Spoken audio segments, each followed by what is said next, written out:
Okay, let's call the meeting to order. Pursuant to Governor Baker's March 12th, 2020 order suspending certain provisions of the open meeting law, GL Chapter 38, Section 18, and the Governor's June 16th, 2021 revised order, this meeting of the Berkshire Hills Regional School District School Committee will be conducted both in person and remote. In-person attendance will be limited to school committee members, superintendent, and district school administrators. No in-person attendance of members of the public will be permitted at this time. However, the meeting may be accessed remotely through Zoom. Agenda items are those reasonably anticipated by the chair. Not all items listed may in fact be discussed. Those items not listed may be brought up for discussion to the extent permitted by law. This meeting is being recorded by CTSB, the school committee recorder, Berkshire Record, Berkshire Edge, and Berkshire Eagle, and other members of the public. Once transcribed and approved, the minutes will be made public and posted to our website. So we're going to start the meeting with the superintendent's report. School committee will have a discussion about the proposed policy. Then we will have public comment, and then the school committee will have further discussion with a possible vote. So I'll turn it over. Only one thing, do you want to take attendance? Yes, I should take attendance, although in this format, we may not have to, but it's probably a good idea. Okay. Hold on 1 second. It's called roll call and a meeting. It's not. Yeah. He is a former teacher. I know, you can't get it on. Oh, it's gonna be a long one, Rich. Okay. Ian Hutchinson. Here. Jason St. Peter. Here. Sean Stephen. Yep. Bonnie Bon Buffoni. Molly Thomas. Here. Bill Fields. Here. Diane Singer. Corey Sprague. Here. Rich Dehoney. Here. And I am present, so we are missing 2 members at this point. Okay. Diane, if you or Bonnie are here and in the wrong group, raise your hand and I'll move you over. Okay, there's a raise your hand button on the bottom. If you're calling in, there's some way to raise your hand, but I don't. Star 9 or star 6. I think star 9. Okay. Again. Star 6 will unmute you. Let me just get this started, and I said I'd say this again. We're doing this meeting in a different format than we typically do in terms of Zoom. So we're using the webinar format. There are a total of 83 people on this call, and I thank you very much for joining us. What the webinar format does is it has us project the images of the school committee members and me, and it holds all the other participants in a separate pool. And then as we get to the point where we want to get feedback from those participants, people can raise their hand and a little thing will go up, and Steve, as the chair, will recognize you. So what you're seeing are just the school committee members and me and our 2 student school committee members, Zoe and Julian.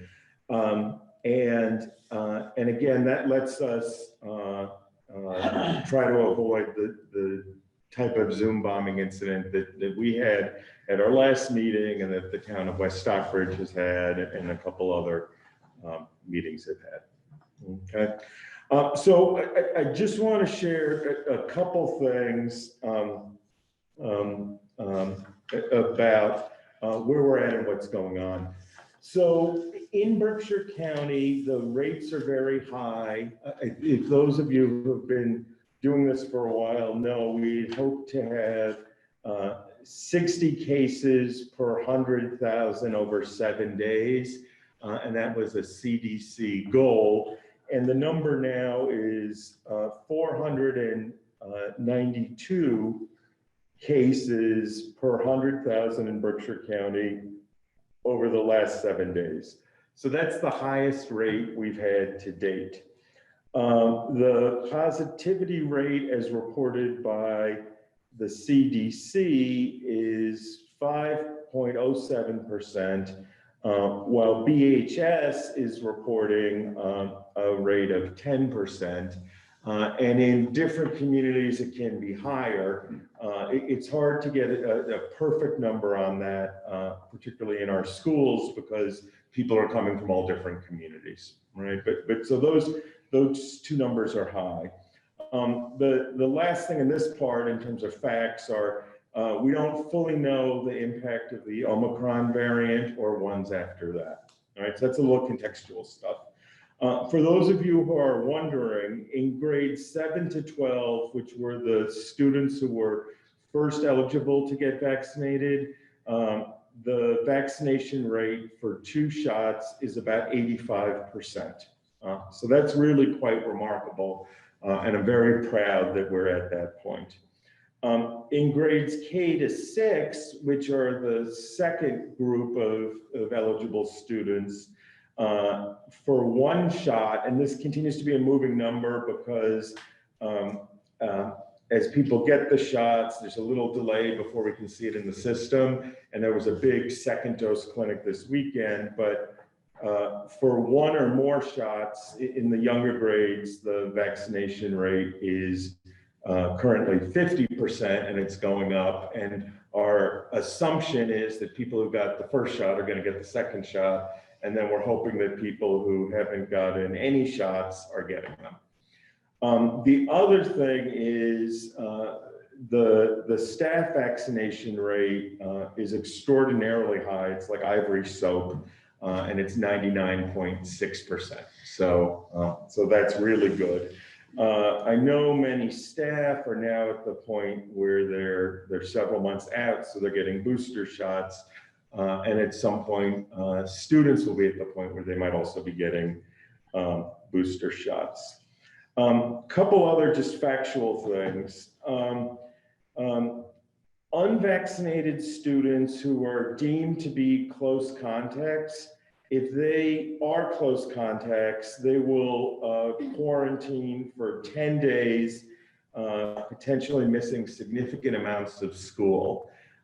It's quite possible that an unvaccinated student might be a close contact multiple times in a school year. So they might miss 10 days, and then 3 months later, they might miss another 10 days. Vaccinated students who are asymptomatic can remain in school and follow the test and stay protocol. So one big... Peter, I've got one question for you. So what's the minimum requirements of attendance? It's interesting, and actually I have to go back and look at it. But if you were out for 30 days, it'd be really problematic around attendance. But there's probably an exception for a medical reason. But Sean, I need to do a little research on that so I can say it precisely. Okay.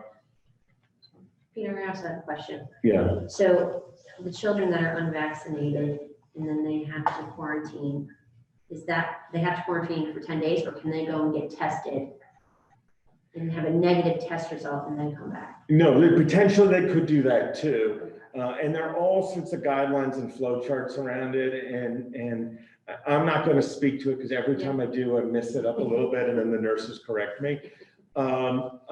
You can do that, but you have to wait a little bit for the incubation period. So it's not like you get exposed and you can get a test the next day. I think you have to wait 4 days.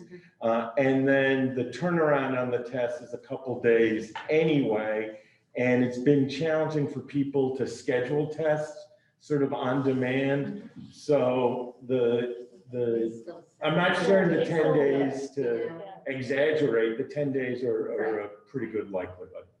In summary, being vaccinated dramatically cuts down on the rate of absences in the event of a close contact. Yeah, yeah, no, that's well said. Let me go a little bit further down.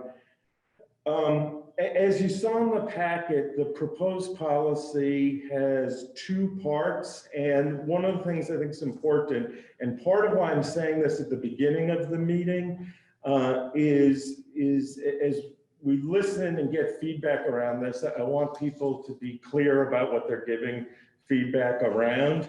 So the first part of the policy, and I'll put this on the screen in a sec, but is that the school committee and schools are encouraging all age eligible students to obtain a vaccination against COVID-19. Our intent is to do everything we can to keep our schools open. All right, so we can debate, is that a mandate? Is it a recommendation? And this is a strong consideration. It's just shy of a mandate, and it's strongly encouraging everybody to get vaccinated.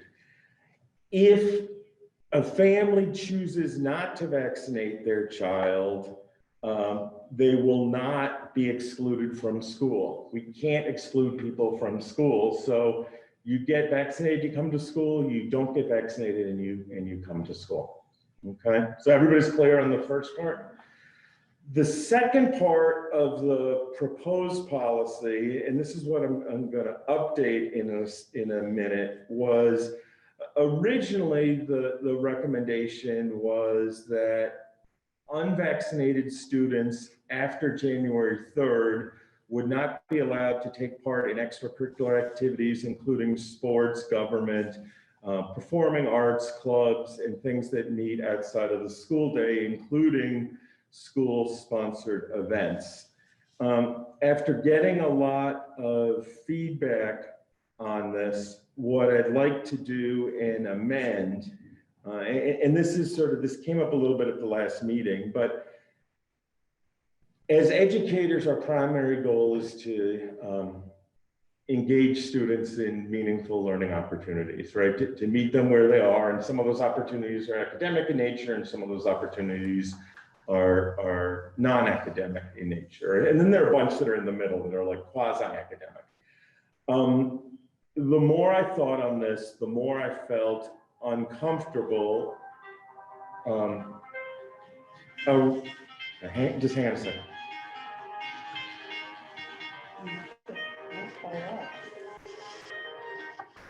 Okay. The more I thought about this, the more I felt uncomfortable around excluding students from extracurricular activities. So I am amending my proposed policy to say that unvaccinated students must participate in weekly pool testing to participate in all these extracurricular activities. And that's really consistent with our current practice and what we decided earlier in the year. I would very much, and I'll share that visual in a sec, but I would very much like us to get to an 85% vaccination rate across all three schools. I'd even like us to get to a 90% vaccination rate. I think if we do that and continue to follow the other protocols around masking, we can get there. I know in a little bit, as we hear from people, folks are gonna argue on both sides of this issue. And some people will say, this goes too far, this doesn't go far enough. I like the first part, I don't like the second part, but this is where I am now. Let me share the screen so people can see the differences. Can I just ask Yeah. what the policy we currently have around pool testing to participate in extracurricular activities, unvaccinated students already have to do pool testing weekly, right?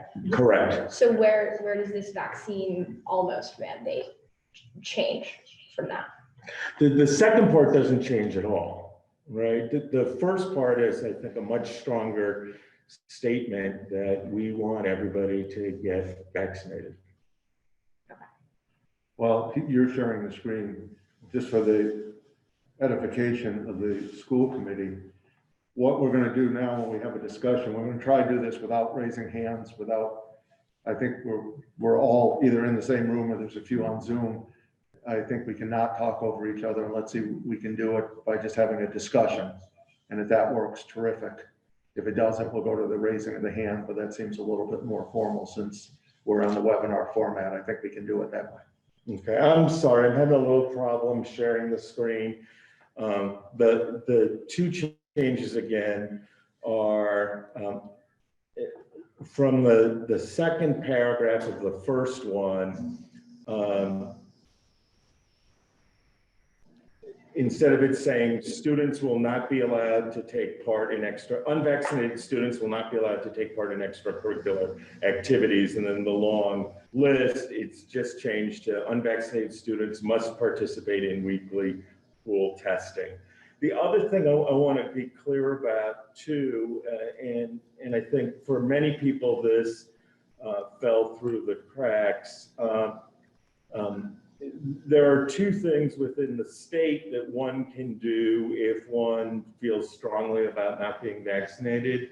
One could go to your healthcare provider and request in writing medical exemption, right? And that would be tied to some medical condition. Or the other one you can do, and there's lots of examples on this, is you can attest that it's your sincerely held belief to not be vaccinated. And that's the one that is called the religious exemption, though in fact it may not be particularly religious. Try now. Steve said you should be able to share the screen.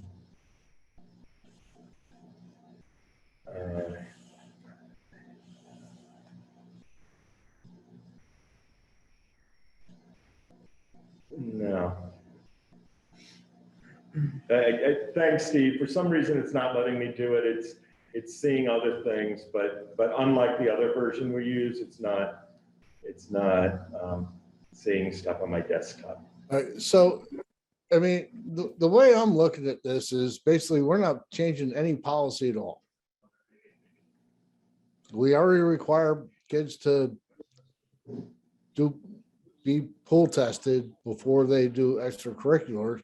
So what's changing in our policy?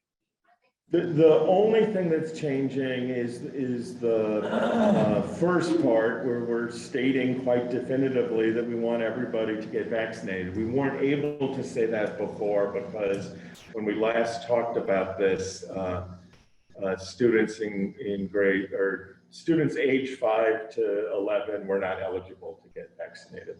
So we're basically suggesting that they do this.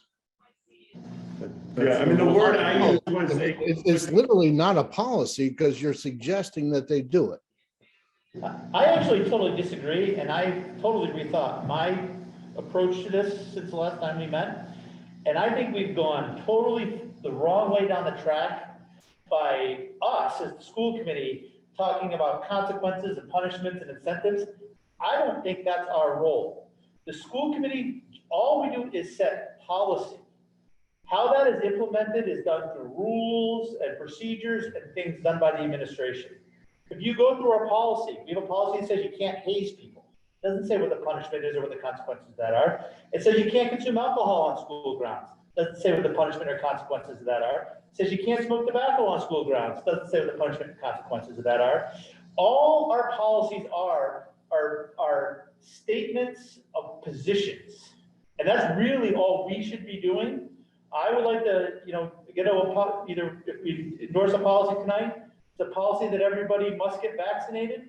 How that is implemented and carried out and how non-compliance is dealt with should be for this board. It should be for the administration. And actually, if you go through all of our policies, the one about alcohol says shall be referred to the principal for discipline, but it doesn't say what the discipline is. And the vaccine one, the existing vaccine ones, and that just echoes state law because the consequence is a state law consequence, not a policy consequence. So I think Peter did a good job walking through the sections. I'm willing to just vote on paragraph 1 and leave it at that. I think anything beyond that is kind of exceeding our role. I think Peter does a good job of consulting with us and using us as representatives of the community to get the pulse of what policy should be like. A great example of that is, we voted to say that drop off before school at the high school has to be done at the lower parking lot. We left compliance to the administration. A couple of weeks ago, they came back, said they're having some compliance issues, so they're gonna do something. I understand that compliance issue worked, but that's an administration level thing. So I just feel like, and I've been part of it for the past few weeks, we've gotten off track on the consequences of compliance. I think we just should decide whether it's the policy of the Berkshire Hills Regional School District that everyone be vaccinated. And then let the chips fall where it may. And all we can do legally is encourage. Well, Rich, again, it's not a policy that everybody should be vaccinated. It's a suggestion. It's our policy that it's a suggestion. Yeah, it's all, you're splitting hairs. So does every violation of policy require expulsion from school? To my decision, none of them do. You can do crap. I never said that. Yeah, probably not. Maybe 3 weeks. So what I'd like to do, and I'm sorry I couldn't share that one slide. I want to share two other pieces of information. One is when we scheduled this meeting, I reached out to people in the community, and I received a number of emails about this. Those emails are included in our packet, and they're on our website, and people can read them. And I had to stop at a certain point because people are like sending me emails right now, and I'm really excited to get the emails, but at like 5:45, I stopped counting. But to date, we've received 40 emails. 27 of the emails support the policy in some way, shape, or form, and 13 of them don't. So I just wanted to share that number. And then there's one other thing I wanted to share, or really two things. One is in the context of the emails we shared all the letters we got because that's part of the democratic process to not censor things, to not pull stuff out. But there's certainly some emails that neither I nor the school committee endorses. And some of them I think are actually quite offensive, using the Holocaust analogy. And I'm flagging those particularly, and I'm not going after the people who wrote them, but I'm flagging the language around it because I think it's problematic. Those comments can be seen as anti-Semitic. They can be seen as trivializing a horrific time in our history. And they might also demonstrate a lack of understanding of history. As we get to the meeting tonight, and I'll share some hopeful ground rules around that, I just want to flag that if somebody goes down some hole talking about that either Steve or I will call them out on that, because in many contexts it's actually seen as hate speech. So let me go over these, and then Steve can add a little more. In terms of ground rules, it's really important, particularly in this webinar format, that people identify themselves, state their address and their connection to the schools. As we articulated this, we're hoping to hear from students, parents or families, staff,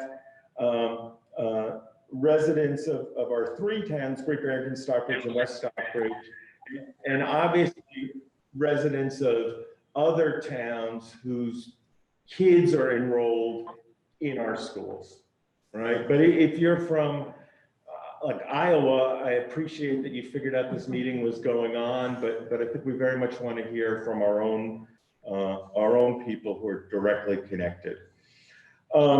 Participants will be afforded up to 3 minutes to speak. And there are now 117 people in, so if everybody goes 3 minutes, we're gonna have a very long meeting, but we're here for that, right? But if you could say it in 2 minutes instead of 3, that's great. If you need the 3 minutes, go ahead.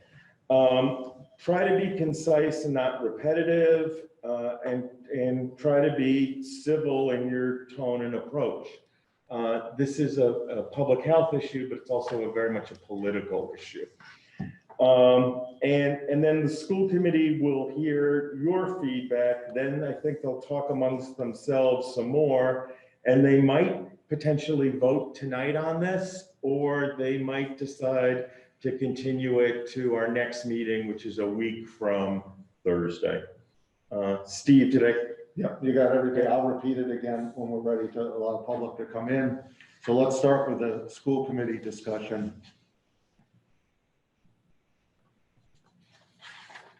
Don't be shy. Someone started. I think it's a good idea to require immunizations for students, for everyone who's in the schools.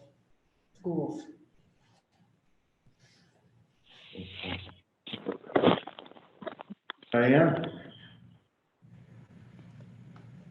Is that Diane? There it is. Yes, I am. Yes. I'm sorry. What was the question? No, I thought you wanted to speak, so I was just recognizing you because. No, not yet. Other school committee members? I agree that it's a good idea, and I kind of already made my main point, but I think we should just set the policy that everyone should be vaccinated. And just like every other policy in the book, and let the administration deal with compliance or non-compliance in a way that's fair to everyone, which I totally trust them to do. Yes. Under law, we can't require it, but we can have consequences. And it doesn't necessarily mean that those consequences are complete exclusion, which is what we're trying to not do in our day-to-day life in school. And I can also say that in my term on the school committee, I have seen Peter, Chrissy in particular, and Ben in most particular, be very effective in changing the conduct and culture at their schools with honey rather than vinegar, with setting good examples and giving people good information rather than just slapping people on the wrist. This may need some degree of both, but I don't want this to turn into a negative conversation. What are we going to do to this person? What are we going to do to that person? I think our administrators, and that's why they're here, they're incredibly successful at shaping the activities of young people. And I see no reason why it wouldn't apply in this case. I like the proposed change in the second part. I agree with Peter. Extracurricular activities are very important for many kids. I know kids who come to school because they want to play sports or they want to be in the play. That's the way students are. A lot of students. We have a high percentage of students in extracurriculars. So I like that fact that we're not going to be excluding them if they're unvaccinated. My own particular belief, along with Ann, I think everybody should be vaccinated. I would go so far as saying that we should mandate it, but I know that that cannot be done. I am certainly willing to listen to what people have to say, but that's where I am right now. Other school committee members? Or? I agree and think that everyone should be vaccinated. My concern, I certainly do not want to be excluding anyone on the extracurricular side, but I also think realistically, there are a lot more chances for exposure with extracurricular activities. And so the stakes get that much higher. Masks are not worn, distance is not kept. There are buses, there are carpools, there is eating. There's a lot of stuff happening, and especially with the current variant and looking at the risk of transmission, I think we're setting ourselves up for some real problems if we're not buckling down on that side. And so as much as I certainly do not want to exclude, if there's another way to do this, and happy, it looks like administration is on, happy to do that. I certainly don't want to be in a position to tell administration what to do, and if they've got ideas and if they've thought through this, I would like to hear it. But I will say it's what's happening after school is vastly different from what's happening during the school hours in terms of sanitizing, mask wearing, distancing. Well, mask wearing should be happening after school. It's not.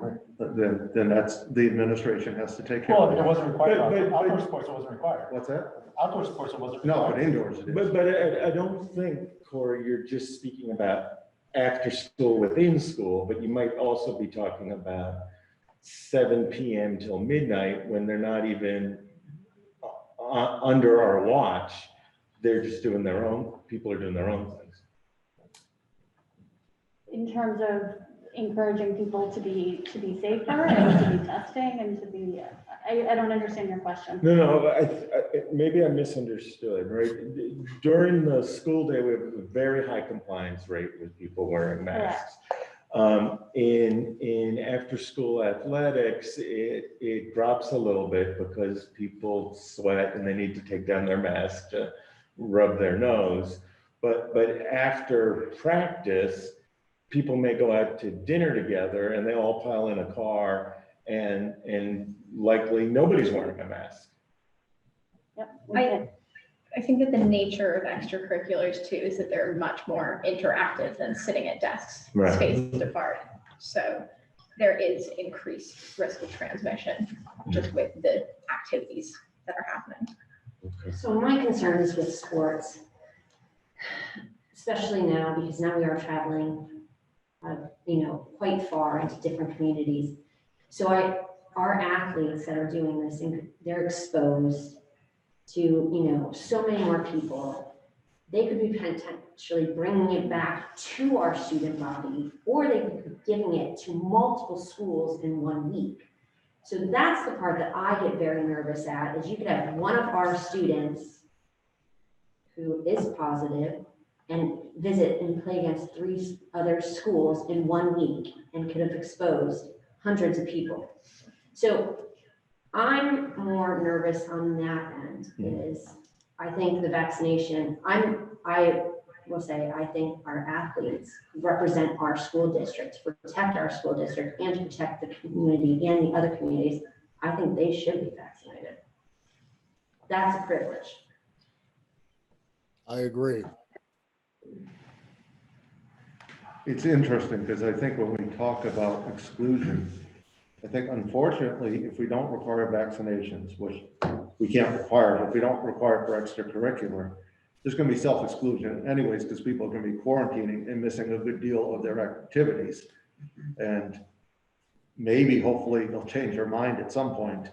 But I have a feeling that by not requiring vaccination, which I understand why we wouldn't for extracurriculars, there's going to be a number of people who will not be playing their full season. It's just the way it's going to be. I've had coaches express that to me, that they are supportive of this because they're sick of losing people for 10 days. If you're trying to put in a game plan and, or in the play, you lose your star for 10 days because they're close contact. They have, Yeah. So there's a difference between the different age levels, because we have no sports teams under 9th grade. So requiring it for sports teams is not going to exclude any 4th graders from taking, because I think Project Connection, there's a lot more control because they're within the school system still. And so I shouldn't say that, they're all within the school system, but for Project Connection, they're mostly in classrooms now or in a gym. So supervised by teachers and school personnel. So it might be different for things like Project Connection than for things like varsity sports, which we all know or any kind of sports are completely different from classroom work. I mean, an interesting, I don't know if it's a contradiction or a tension or just predicament is, well, the school district doesn't have youth athletics below 9th grade. There are all these youth community athletic programs, and many of them are travel groups. And last year, a good portion of our time around positive cases and sort of tracking where everything originated from is very hard, but youth athletics, traveling to competitions contributed to many positive cases. And there's the whole New Hampshire hockey thing where all those teams from Massachusetts went up there. We had some tournaments and basketball tournaments in Connecticut that likely resulted in a number of positive cases.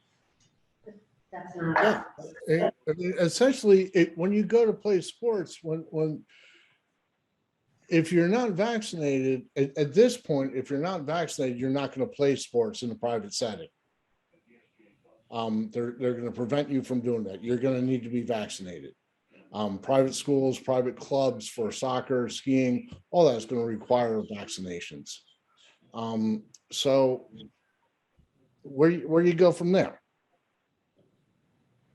Well, I think we can start with differentiating between sports where you're traveling to another school or they're coming to us. And I don't even know what you do about teams coming to play at our gym, you know. I don't know where we can draw the line in terms of if we did something like decide that everybody who enters the school building should be able to prove that they're vaccinated. We're gonna have trouble with sports and teams coming with their supporters. There's an awful lot of hurdles and roadblocks here. Well, I think you bring up 2 points there. And one is requiring student athletes coming to our gym to be vaccinated, which I agree is very problematic. Probably could put an end to some of our games. The other is requiring spectators to be vaccinated, which is not for tonight, but I don't think that's as problematic. I think that's more doable. But there is 2 parts to that. You're right. Let me just say this. There's a couple of people with their hands up. I'm not ignoring you. There will be time for public comment. Leave your hands up and you'll get recognized at the beginning of public comment. I think we can only focus on our children, who we're responsible for. And we're responsible for our student body. And if our student body, we have members going to other communities, it's a responsibility we take to protect our community as a whole. If we're specifically focused on athletics, the MIA has come out with a unanimous 20-0 ruling to strongly encourage vaccines. Again, I don't think they could go so far as to require, but it was very obvious what their intent was with their on vaccinations for athletes. Hey, Corey, I think you shared it with me. I think it was 20-1. Okay. So one dissenting opinion. Other school committee members? This is Diane. Yes, please. Do we know, are we able to know how high the percentage of vaccinated kids on each team will be? Nope.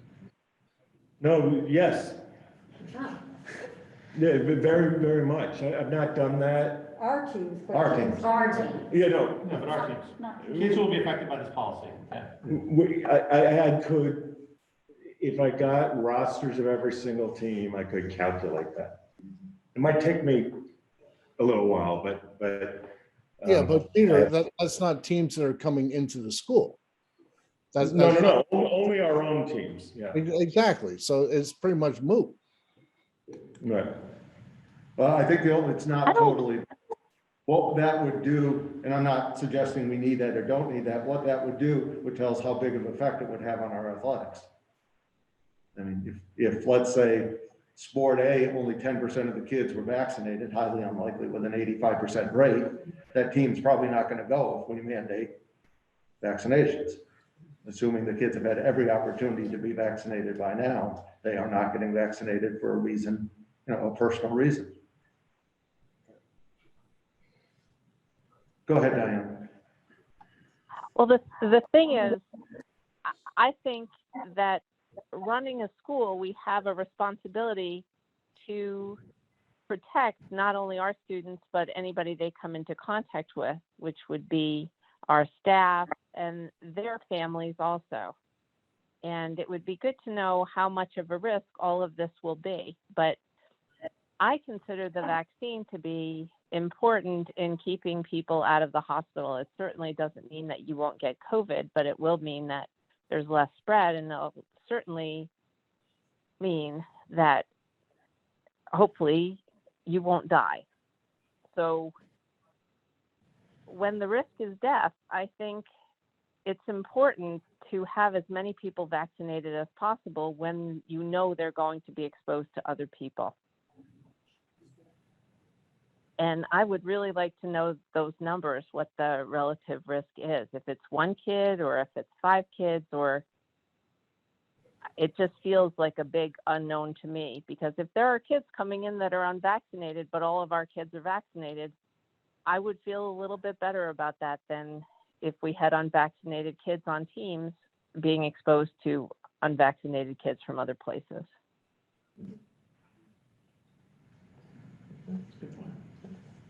Yeah, let me reach out to some colleague superintendents and see what people are doing. I think, and I'm not 100% sure of this, I think our vaccination rate, at least at the high school level, is one of the higher ones around.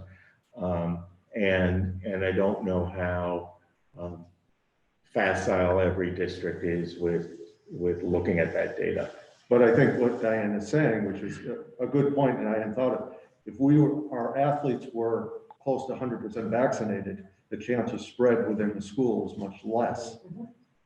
If the teams we're playing aren't close to 100% vaccinated. Yeah, no. On two layers, because it's less likely that our athletes get it from an opposing athlete, and even if they do, if they are vaccinated, it's far less likely they transmit it within our school. And in terms of preventing spread transmission, the other thing that would be helpful again would be the athletes all doing weekly pool testing. I'm sorry, say that again. The athletes all doing weekly pool testing. My question on pool testing, from pool testing, we can't tell individuals. No, we But can't. then we can after the pool test. Right, so what we're doing now in all three schools is this double swab thing. So we swab them once for the pool and we swab them a second time individually. And then if one of the 10 people in the pool tests positive, then the lab runs the individual 10 samples like a day later. And then we know Right away. who the students are. Anyone else before I open this up to the public? Before we'll come back to more discussion, of course.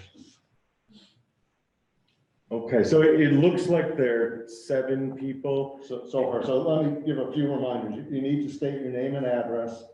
I'll give you up to 3 minutes. Please don't repeat what others have said or try not to. Be respectful.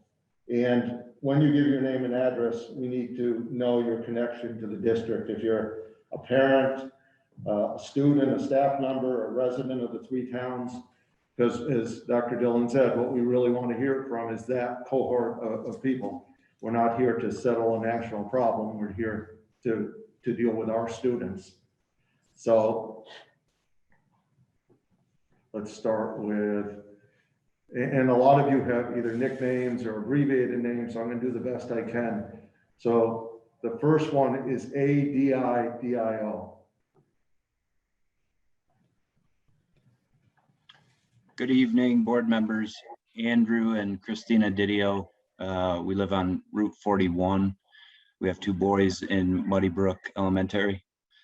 I wanted to kind of start with, there's a lot of discussion about, protection and transmission based on vaccination. And I think it's important to note transmission of the disease is not reduced significantly by vaccination. It's been reported by Dr. Fauci as recently as last week that getting vaccinated does not preclude you from getting COVID, from transmitting COVID. There's discussion about reduced viral load, which in my background in immunology and genetics, when you've got a viral load that's sufficient to have you be symptomatic, that means that the virus is strong enough, you have enough of a viral load in your system to where it becomes symptomatic. If you're asymptomatic, that means that your immune system is suppressing the virus sufficient to where you don't have symptoms. The other thing that we know is that younger individuals, specifically data-driven 0 to age of 17, are asymptomatic carriers. It's been that way since prior to the vaccine. So there was discussion about quarantining those who are unvaccinated versus not quarantining those who are vaccinated, because those who are unvaccinated or even vaccinated, those who are vaccinated could be asymptomatic carriers, so they have to enter pool testing. The fact remains, whether you're vaccinated or not, you can catch COVID, test positive, and transmit the disease.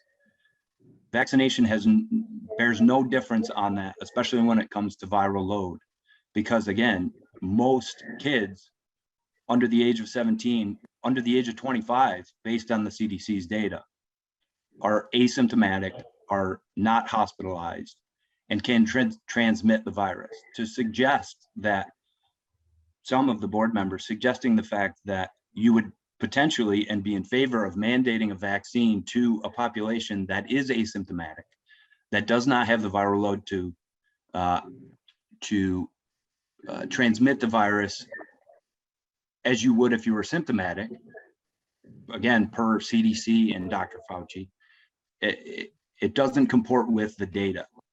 CDC in 2021, 0 to 17, number of COVID deaths in 0 to 17 was 300 that were not in combination with pneumonia out of 30,000 deaths. That's 0.01% of all deaths, not just percentage of population, that's per death. So if you die, you have a 0.01% chance of dying from COVID if you're in the age 0 to 17 in 2021. In 2020, even lower. You had a 0.004% chance of dying of COVID if you had died. That's not in the overall population. In the overall population, you had Your 3 minutes is just 0.0002% chance of dying between the age of 0 to 17. I encourage anybody to go to the CDC website. They've got beautiful charts that demonstrate this. Again, that's whether you're vaccinated, unvaccinated, year 2021. Thank you very much. Next is Jason and Lisa Baumgardt.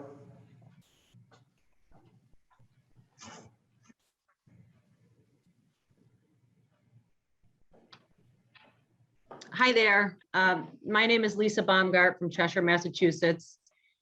And I'm a mother of 2 amazing children currently attending the school district. I'm also a business owner and scientist in the medical field. My husband and I have been researching all the costs versus benefits of COVID-19 shots, and we have many concerns about the district considering mandating them for children.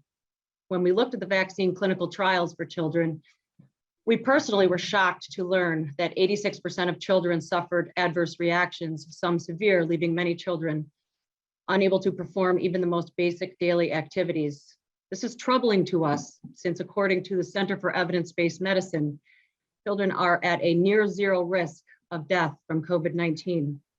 When we looked at the US vaccine adverse event reporting system, we were alarmed to find it shows many children have died and are permanently disabled in the US after having the COVID-19 shot, with many now suffering from myocarditis, pericarditis, blood clotting, and other cardiac issues. Bayers is the main site the CDC has relied on for 30 years to report vaccine injuries and data. As of November 26th, the COVID vaccine adverse events in the US is up to 927,000 and deaths is up to 19,500.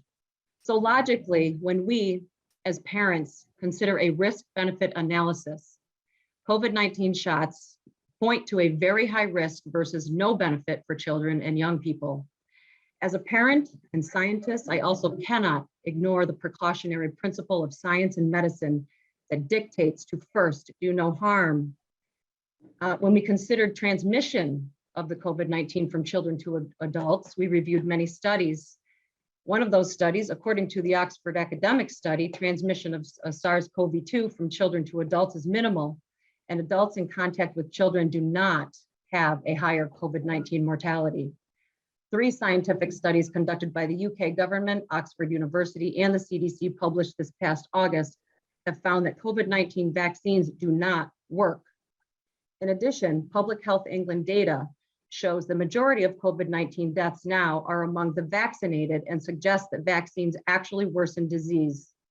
There are several preventive protocols and effective treatments available to adults and children with or without comorbidities, and the state of emergency in Massachusetts ended on June 15th, 2021.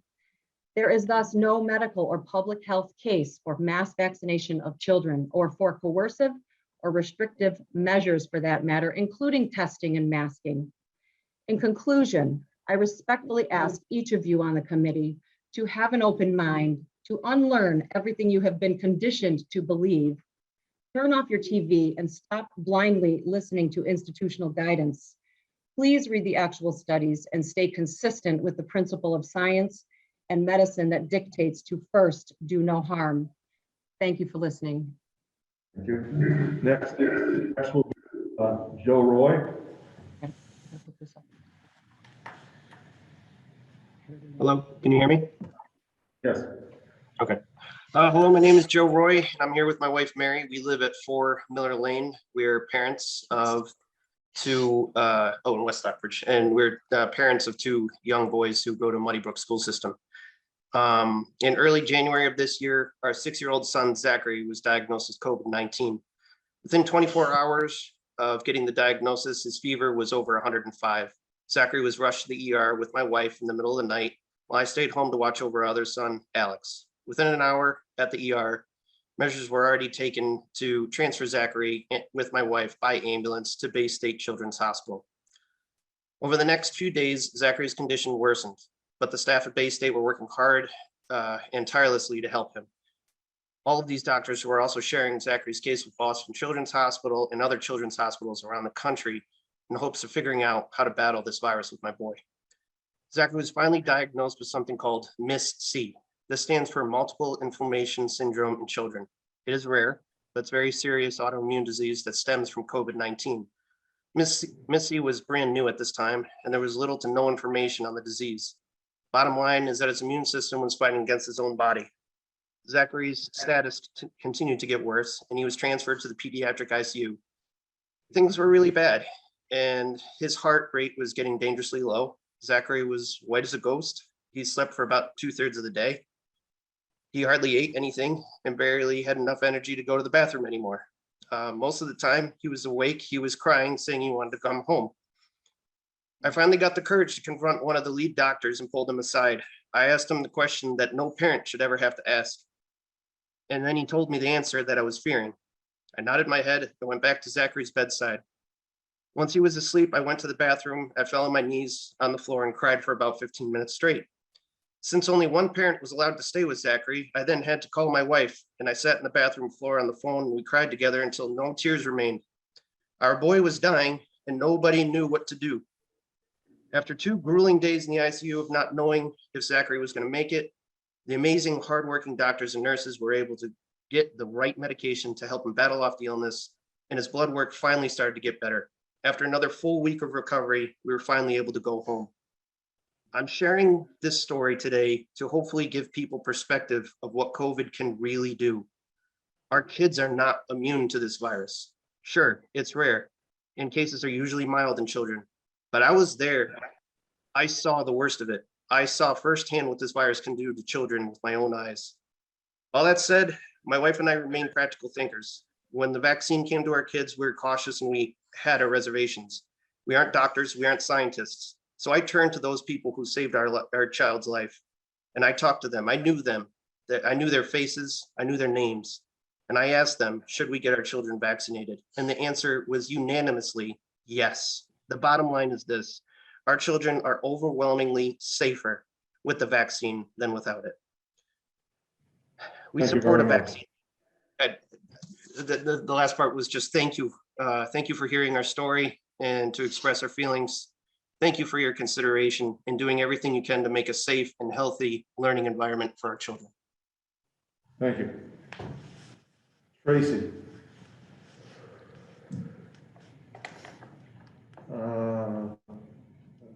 Here, always a problem. We're gonna have to promote her to panelist because the version of Zoom she's using. Okay, I'll do it very quickly. If it goes wrong. If you're tricking us, Tracy, we're removing you quickly.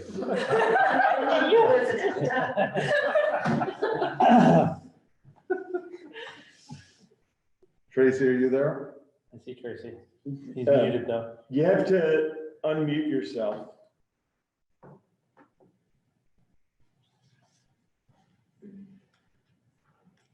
Just got to unmute yourself. Should be maybe on the bottom, on the left.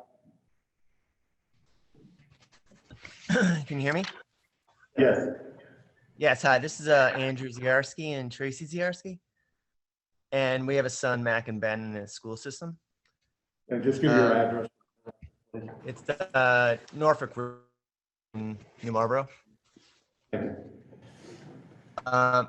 Yes, we deeply oppose vaccines, which studies show will in fact not mitigate risk or prevent COVID transmission.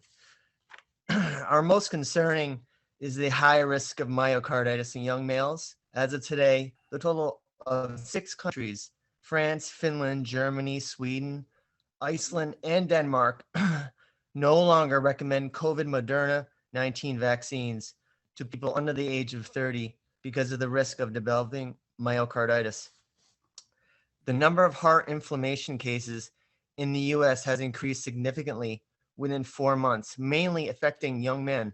In June 2021, there were 200 cases of myocarditis, but by October, there were 10,304 cases. Therefore, this is a risk we are not willing to take when our children have a near zero chance of being hospitalized or dying of COVID.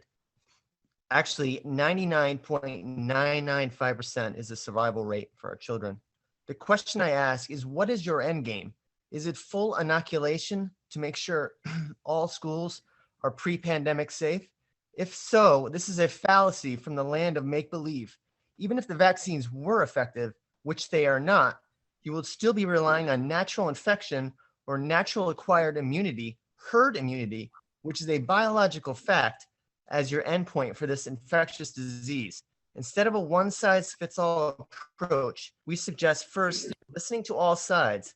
Let's work together to effectively reduce risk by empowering all viewpoints and our God-given right to choose.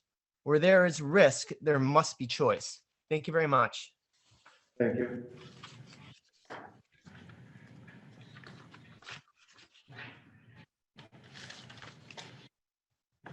You're gonna take him? He's just an attendee again. Okay, let's see who's next. Sam? Yeah. Sam Stolzer? Hi, good evening. My name is Sam Stolzar. I live in Sheffield, but I'm a parent in the district of my son's school choices. Can everybody hear me? Sorry. Okay. The only thing I want to bring up is, everyone said a lot of what I was going to say, but we preach inclusion, we preach community, and by mandating vaccines and excluding children from anything, you completely go against those principles. The kids know. So if I choose not to vaccinate my son or my daughter, other kids know. That creates issues within the children, and it creates problems just in general. We're already have been pretty detrimental to our kids in terms of last year. My son was in kindergarten. He lost about half the year. And then we're going to take away activities or sports. It makes no sense to me. If the vaccine was 100% effective, sure, but it's not. Everyone's come out with a lot of different numbers. You can look them up for yourself. The vaccine does not prevent you from getting COVID. It doesn't prevent you from spreading COVID. So to mandate it makes no sense, especially for children, where there's minimal testing and a lot of potential for things to go wrong. That's all I have to say. Thank you. Very much. Next will be Kimberly Larson. You said? Hi, my name is Kimberly, and I live at 21 Pixley Hill in West Stockbridge. I'm here with my husband, Terrell, and we have a daughter at Muddy Brook. And I just want to bring up the idea that, while I'm vaccinated myself, my husband and I both have Pfizer vaccination, and we support science and research and vaccination. I also know that right now, the only vaccination that we have for our children is Pfizer, which is an mRNA technology. And while it is definitely, proven itself effective, at least I think, against COVID, we don't know what long-term consequences may be. No human yet has had it much more than a year. And in the medical profession, there is very often side effects that were unintended. And we won't know that for many years to come. And at this moment, there's no option. So if you mandate the vaccine, you're mandating one type of vaccine that has very little research on what the long-term effects might be. But if there was, a time period to wait until there was another option, say when Johnson & Johnson finally comes out with a COVID vaccine, that's a different technology. And then parents can make a choice between the two technologies, the one that's been proven over years with other vaccines, or the one that's new and hasn't been proven by anybody in the long term because no one's had it in the long term yet. So I would like you to take that into consideration when choosing any mandates now or in the future. Thank you. Thank you very much. Next would be Stacy Schultz. Hello. I just want to say thank you to both the administration and the school committee for really putting our students' best interest at heart. Oh, sorry. I'm Stacy Schultz. I'm from Otis, Mass. I have children in Monument. So I want to stress that I thank you and I appreciate all the efforts and your care that you're taking in considering our children. I would like to talk about not whether who's right or wrong and what mandate we should kind of express, but to bring to light that this is really a topic about equity, access, and inclusion, and the right to choose. And if you look at page 9 of the district improvement plan, Monument Mountains School Improvement Plan on page 1, page 2 of that plan has the Monument mission.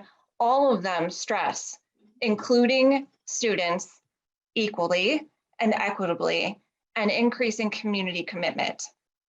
And in doing what you're doing in segregating the population, you are not allowing specific groups of people to participate in experiences that could help with the obesity epidemic, the substance abuse issues, and mental health crisis that has been exacerbated by COVID-19. And I'd like you to consider who is most likely to be unvaccinated. It is the people in the lower socioeconomic status brackets, minorities, people who belong to families who are less educated. These are all documented statistics, and I really don't think it's fair to tell these people who have less opportunity that they're going to have even less opportunity within our public school system to develop mentor relationships that they need, to attend the school where they might only have their family and social connections are made at that location. And if you take these opportunities and after school extracurriculars away from them, they'll be less likely to be invested in their opportunities within the school day. So I think that, showing that there's this divisiveness between the parents and within the school community about vaccination is really not showing how we can overcome differences and come together as a community. So I strongly support the amendments that Peter has put through and continuing with pool testing. I love the idea of strongly suggesting that students get vaccinated, but to restrict access to extracurriculars, I think is really doing a disservice, and it's contradictory to the mission of the school and the district. Thank you. Thank you. Chris Becker. All right, can you hear me? Okay, Chris Becker, 322 North Plain Road in Hazy. I want to thank the school committee and the district for doing such a good job with our kids in the schools and for putting forward a more reasonable suggestions in regards to what they had previously been. As scientific data has shown, healthy children and adults are not part of the vulnerable population. Can they get COVID? Yes. Are they seriously harmed? 9 times out of 10, no. There are legitimate reasons why a family would decide not to vaccinate their child at this time.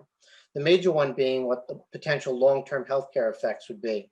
A 12-year-old 7th grader may well need to get an additional 136 semi-annual booster shots to age 80. No one can possibly know the long-term effects. It's impossible. The technology is just too new. Anyone who says different is not being honest. We are all very grateful for the vaccines, but vaccines, as we have come to know them, have taken between 10 and 15 years to develop. The vaccine took only 9 months. This is a very legitimate reason why some parents would give pause to vaccinating their children. If a parent wants to vaccinate their child and has done so with the research that they feel comfortable with, that's great. If a parent doesn't want to vaccinate their child for whatever concerns they may have, we have to respect those. And I am glad that the committee and the district is going to put through or put forward a proposal that will respect a parent's right to choose what is best for their child. Thank you. Thank you very much. Next is Diana Ploss. Hi, thank you. Thank you for calling on me.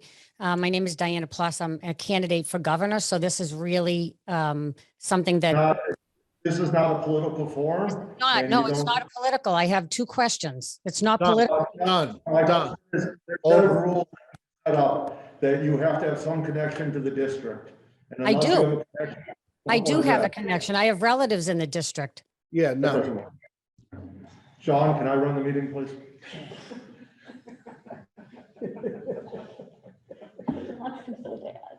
Okay, next will be Bailey. I believe it's Jim, but I won't be so presumptuous. Yep, Jim Bailey, Housatonic, Mass. My son Mark attends Monument Mountain Regional High School. First, I'm gonna put it out there that I think our children have sacrificed a lot, an awful lot, almost too much. And to take even just one thing away from one student is asking way too much. As far as a mandate and taking things from students or having students looked at differently because they're not vaccinated. There was a prime example, your last meeting, when a student spoke on behalf of the student population. And his statement was, well, if they're not vaccinated, we can sit them at a different lunch table. Is this what we're looking at? I mean, to me, segregation should have been a thing of the past a long time ago. And respect one's privacy. Will there be any privacy, medical privacy? I mean, if you look at it, it's going to be easy to determine who's vaccinated and who's not vaccinated. Who's protecting our students' privacy?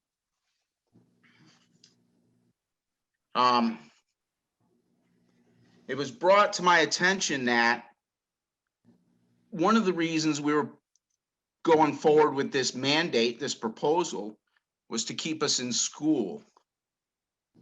We never wanted to go back to remote again. I agree, 100%. But, and I still haven't had an answer. I'm going to ask this question. Will this mandate guarantee we will never return to remote learning? Will this mandate guarantee 100% vaccination rate in our district? Will it guarantee a 1% increase? What are the guarantees? With COVID being such a fluid situation at this moment, there can be absolutely no guarantees. Well, one thing I think you should guarantee is the participation of each and every student in whatever they decide they want to participate in, vaccinated or unvaccinated. There isn't a single medical professional who will guarantee anything. I just can't see how the responsibility lays on the Berkshire Hills Regional School District to determine whether or not a child should be vaccinated. That's a parent's right. And to show so little respect towards those parents who might be a little apprehensive, I mean, come on, this is a whole new world to everybody. Anybody who does. Wrap it up, please. Your 3 minutes are up. All right, thanks. Thank you, Jim.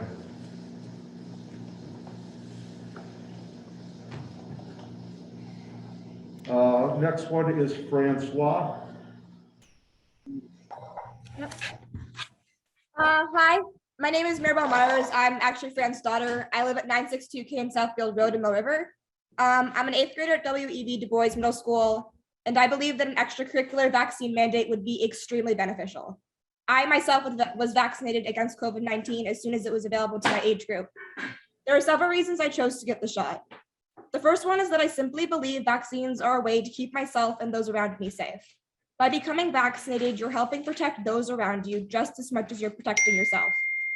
Science has told us that high vaccination coverage would reduce COVID spread and prevent new and possibly more deadly variants from taking hold. If you want to keep your children safe, vaccinate them. And yes, we do know that healthy kids are less likely harmed by COVID-19. But the point here is that it isn't just about your kids, and it isn't just about you. It's about your 6th grader's immunocompromised classmate and your 8th grader's already sick grandmother. It's about your 7th grader's best friend who has a medical exemption and your 5th grader's baby cousin who falls below 5 years old. You wouldn't want to put them in danger, would you? I'd also like to touch on a slightly more personal aspect. The year the pandemic hit, I was in 6th grade and the school was set to perform an original musical. The whole cast and crew had been working really hard. However, about a month before our performance date, the school was shut down and we never got to perform. This is just one of the many activities and opportunities my peers and I never got to experience, thanks to the pandemic. Now, I know that story probably left most of you feeling pretty bummed, but there's actually an ending to this story that has the potential to be a happy one. You see, the school is now set to put on a new and adapted production of The Wizard of Oz, if all goes according to plan. However, the key phrase in that sentence is, if all goes according to plan. It's possible that without a vaccine mandate, an unvaccinated child could contract COVID-19, spread it to the rest of the cast and crew, and once again, there would be no musical. Okay, so maybe theater is not your thing. How about sports teams, after-school dances, student council, and school field trips? All of these activities are really important to kids. Just ask yours. I, for one, would like a return to normalcy. I want to be able to relish in the awkwardness of a middle school dance again. I want to hear about the basketball tournament my classmates won. I want to live my teenage life at its fullest, but I can't do that if there's too much of a risk. So I leave you with this. You can all think what you want. You can turn your nose up at people like me who are speaking out for the common welfare of our community. But what I ask you not to do is deprive your children of the normalcy they could have. Don't torture them with thoughts of what could have been, because it can be. With this mandate, there can be a path back to what it once was. Thank you. Thank you very much. Next is Lily Forfa. Hello. Yes. Hi, my name is Lily Forfa. I live in Great Barrington. I have 2 little girls in Muddy Brook. My oldest just started kindergarten this year. I do not stand for this vaccine mandate, and I really question exactly how far the school system is willing to go, basically with separating students, making them feel as though they're not accepted, because these young kids, they know what's going on. They might be young, but they entered this world not too long before it all started. They've been raised, they've been isolated. They know that there's something crazy going on, and they count as us parents to be their voice, to be their supporters, to be the ones that they can count on. And if you guys are taking our choice away with a mandate, that teaches our kids not to trust us. That takes our word away. And last time I checked, we had rights as parents. Our rights stand, and our choice is our choice. And my girl, my oldest, just started in this school. And if she gets this, we don't have enough information to see how it's going to affect them, say when they're in middle school.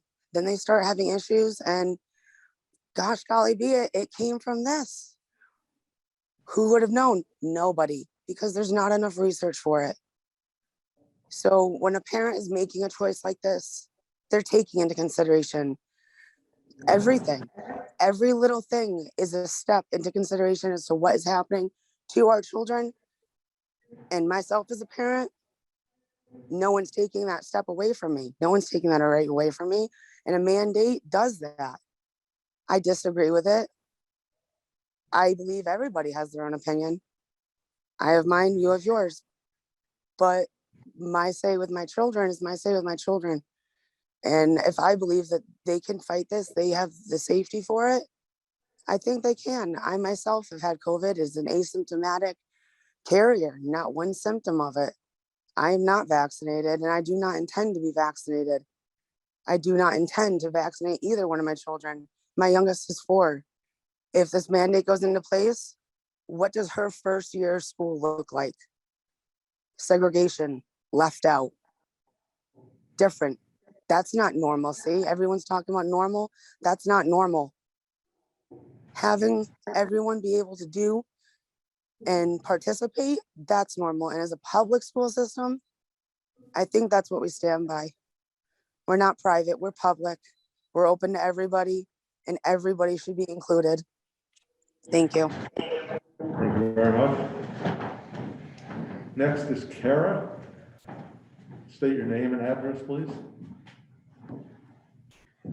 Kara, Great Barrington, and I have 2 children in the school system. Just need your last name, just look for the record. Hayden. Thank you, Kara.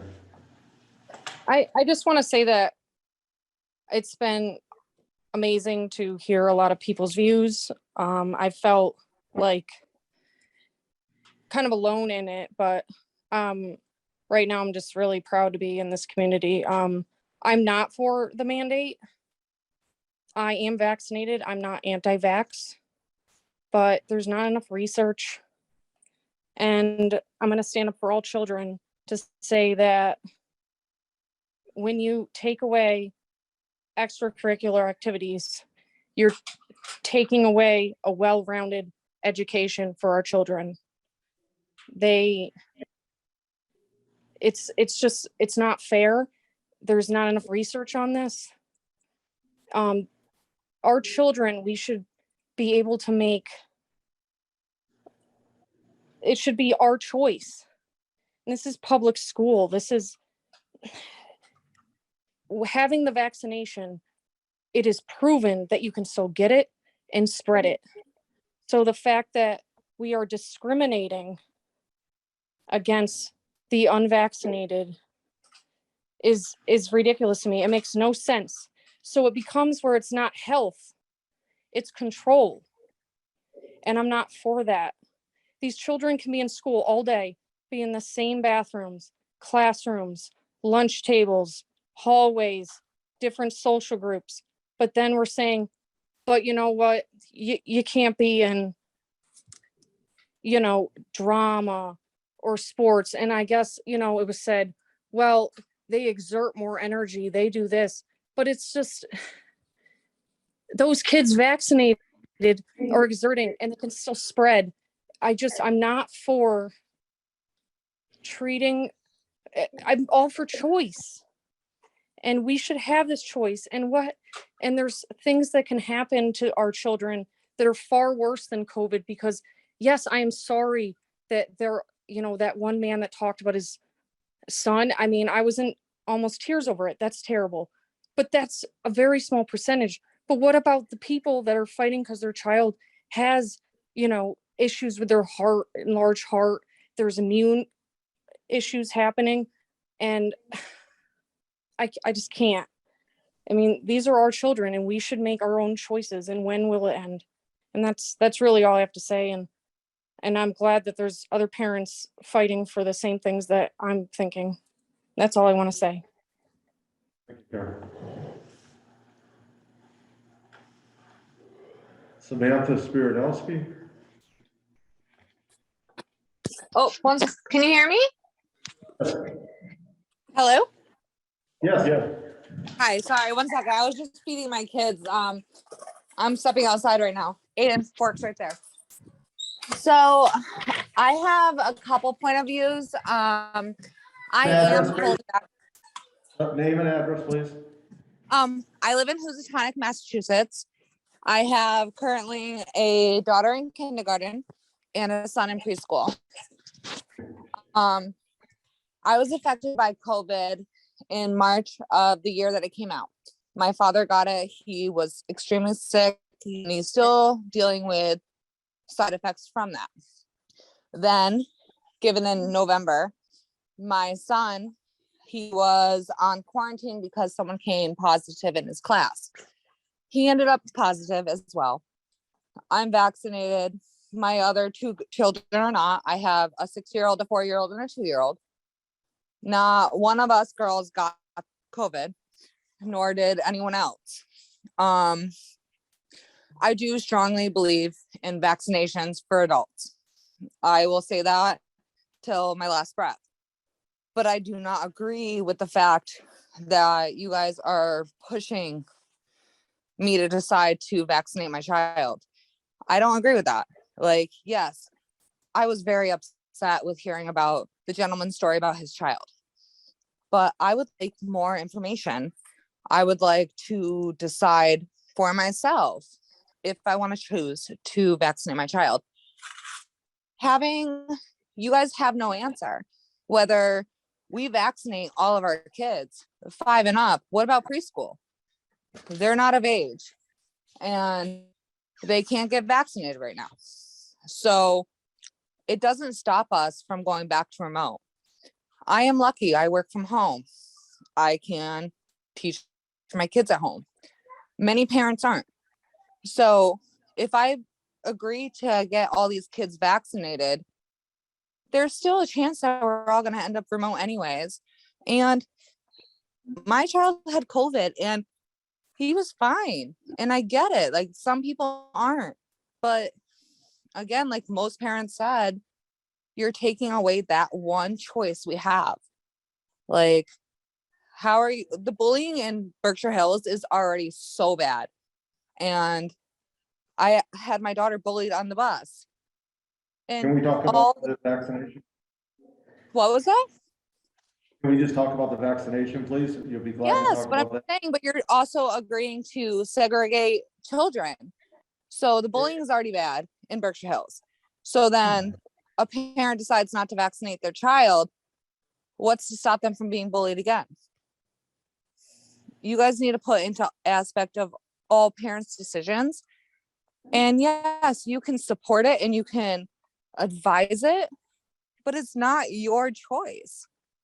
Because I'm guaranteeing you, if you guys decide to do this mandate, there's going to be a lot of parents who are going to be against it. And it's going to be a real big issue. Like, Your time is up, so just please wrap up. I'm all done. I just want you guys to think about that. Thank you very much. Bill, I think it's your sound that's still on. Yeah, it is. Neil and Nina DeLuca? Or your phone, maybe? Hi, Neil, Nina DeLuca, Lenox, Mass here. Thank you for, to the board for allotting us the time to share our thoughts. We have do you have someone in the school district? Thank you. Yes, we do. I was getting there. We have two children. We have 2 children attending the school in 8th and 10th grade. And for transparency, neither of them are vaccinated. We are not anti-vaxxers by any means. My wife and I are both fully vaccinated. We made a decision regarding our children's health, just as other parents did for theirs. We've read the proposal, and while the intention might be well-meaning, we feel it's actually non-inclusive, not welcoming, and frankly, is the textbook definition of discrimination. So many children have been negatively affected by the pandemic, each individual in different ways.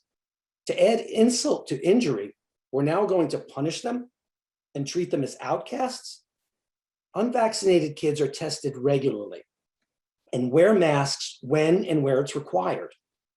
Right now, they can go outside maskless, be in a room with around 50 kids, eating and talking maskless, and while not even being 3 feet apart, but per this proposal, can't play tennis, an outdoor sport where the players are well beyond 10 feet apart. It makes no sense. We should stop moving the goalposts. Kids are the least affected group when it comes to COVID, unless they have underlying health conditions that place them in a higher risk category. Whether you're vaccinated or not, you can contract and transmit it to others. Stigmatizing certain children can't possibly be the outcome we want as a community. Thank you for your time. Thank you very much. Next is Joshua Briggs.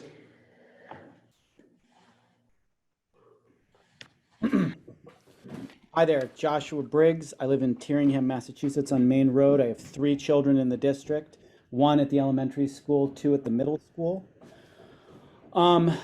So I am, in addition to being a parent and a community member, I am the director of the middle school musical. And I want to talk about why I think a vaccine mandate and vaccination in general for our entire population is a really good decision. And to be crystal clear, it breaks my heart to think of any student not being able to participate because of the mandate. Our policy is to be very open. Anyone who tries out for our show gets in, and no one knows better than I do how transformative an experience like this can be. I won't go into the details, but when I was this age, I can unequivocally say that participating in theater saved my life. But the thing is, this is not about my feelings, and it is not about the feelings of one child or one family. This is about our community. It is our shared responsibility to protect everyone in our community. So I'm going to talk about a member of our team that I'm not going to. She said I could use her name, but I know that we redacted things in the letter, so I'll just do the same here. But this member of our community, member of our team who works on these shows, is a choreographer, and she does such remarkable works with our students. Not only is it professional and inspiring, she transforms their lives. She sets an extraordinarily high bar for them and then guarantees that they jump right over it. I have seen what happens to students who are working in her care and what it does for them. This person is immunocompromised. When the pandemic became serious, back when it started, she had to walk out of her rehearsals and has not stepped foot in our school since. She has been in quarantine for 2 years. She has a daughter who has become a professional musician who she has not been able to see perform live. This is the person that I am thinking of when I think about why we all need to get vaccinated, and we need to take whatever steps we can, including mandates, to guarantee that all of us are vaccinated, not to protect me, not to protect my kids, but to protect her. For us, COVID has been an extreme inconvenience. For her, it is a daily life or death situation. She's actually coming back to work with us. She is going to be working remotely. She's going to be working on video because we would never, ever, ever put her at risk. She would never put herself at risk. But she is coming to do this because she cares so much about the kids. But all of the steps that we're going to take to protect her, those can't exist in the world unless we all get vaccinated. This is not just about one of us, it's about all of us. If we can get the overall vaccination rates high enough, we can make this go away. If not, it's going to hang around forever. And this friend, this person who has dedicated herself to our students, our community, is going to have to continue to be isolated. Thank you very much. The next one, we're only allowed to speak once. So This may be Jason. It's Jason. Yeah. Okay, that's what I was gonna, that was my assumption. So Jason Baumgardt, go right ahead. Name and address, the record. Hello, this is Jason Baumgardt. I live in Cheshire. I have 2 boys attending Monument Mountain High School. This is a tough thing for all of us to talk about. They're tough choices. For any of us to think that we know all of the answers and know the right thing to do is naive. We all need to keep an open mind. Joe Biden's mandates have been blocked by the courts because they are unconstitutional. Private companies and hospitals all over the country are abandoning their efforts to mandate the vaccine as they figure out that many of their workers will simply not stand for it. Why would our school district or any business or local government feel they have the right or the ability to attempt to mandate this jab, especially for children who are in the lowest risk category? The facts are clear. At best, the vaccine only reduces symptoms of COVID-19, the disease you get from being infected by the SARS-CoV-2 virus. It does not make you immune to or prevent you from getting infected or transmitting the SARS-CoV-2 virus. Knowing this, what does a mandate accomplish? Does not stop the spread. This is the reason back in September, the CDC had to dumb down the definition of what a vaccine is. No longer must a vaccine provide immunity to a disease, like they always have, but now they merely only have to give you antibodies against a disease. We've all been misled from the start of this pandemic to believe the vaccine would give you immunity and would stop the spread. This is simply not true. Where is the school board getting their information that supports your policy? It does not seem to be correct. There's no proof that an unvaccinated child has a higher likelihood of being infected with SARS-CoV-2 than a vaccinated. Therefore, there's no justification for unvaccinated children to be treated differently when it comes to mask wearing or testing. To single them out and treat them differently is medical discrimination and is not acceptable. Requiring that unvaccinated kids undergo pool testing weekly in order to participate in extracurricular activities is misguided and discriminatory. Unless the schools committee can support the implementation of their policies with facts about its effectiveness of stopping the spread of the virus within the school and justify with facts why it is acceptable to discriminate against unvaccinated children and enforce unnecessary measures, they cannot institute these discriminatory rules against unvaccinated kids. Facts, not guidance. For the school to state they're following guidance from some other organization as justification for a mandate is totally unacceptable. It is simply the outsourcing of critical thinking and decision-making. If the so-called guidance is not fact-based and constitutional, why would anyone choose to follow it? Do not let irrational fear hijack your problem-solving process. Vaccines do not stop the spread, have questionable efficacy, and a questionable safety record. To mandate them for children who have minimal health risk from COVID is reckless, misguided, ineffective, and unacceptable. Thank you for listening. Thank you very much. Jessica Provence. Hi, my name is Jessica Provence. I live on Old Stockbridge Road in Stockbridge, Massachusetts.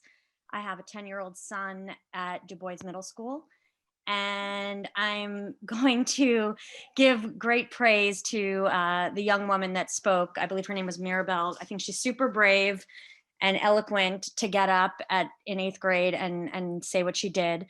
I am speaking up, not because I want to, because I find this a little uncomfortable, but I'm really concerned that so many parents on this call are suddenly scientists and experts and saying things like there's not enough research and we don't know enough and we have to wait. And I'm going to say that I'm not a scientist and I'm not an expert, but I am putting my full confidence in the experts who have put vast amounts of money and time and energy on this worldwide pandemic. And I'm trusting the scientists and I'm trusting the CDC. And my 10-year-old son got his first shot on November 9th, and he's getting his second shot this Friday. And we are absolutely thrilled about it that we have that opportunity. And every year we get our flu shot, and every year we get all the vaccines that are required. And I'm presuming that most families on this call have received have their kids have vaccinations for polio and measles and mumps and rubella and all these things that we no longer have to worry about. I think that vaccines work. And I think that you don't do them for yourself, but you do them because it's a community issue.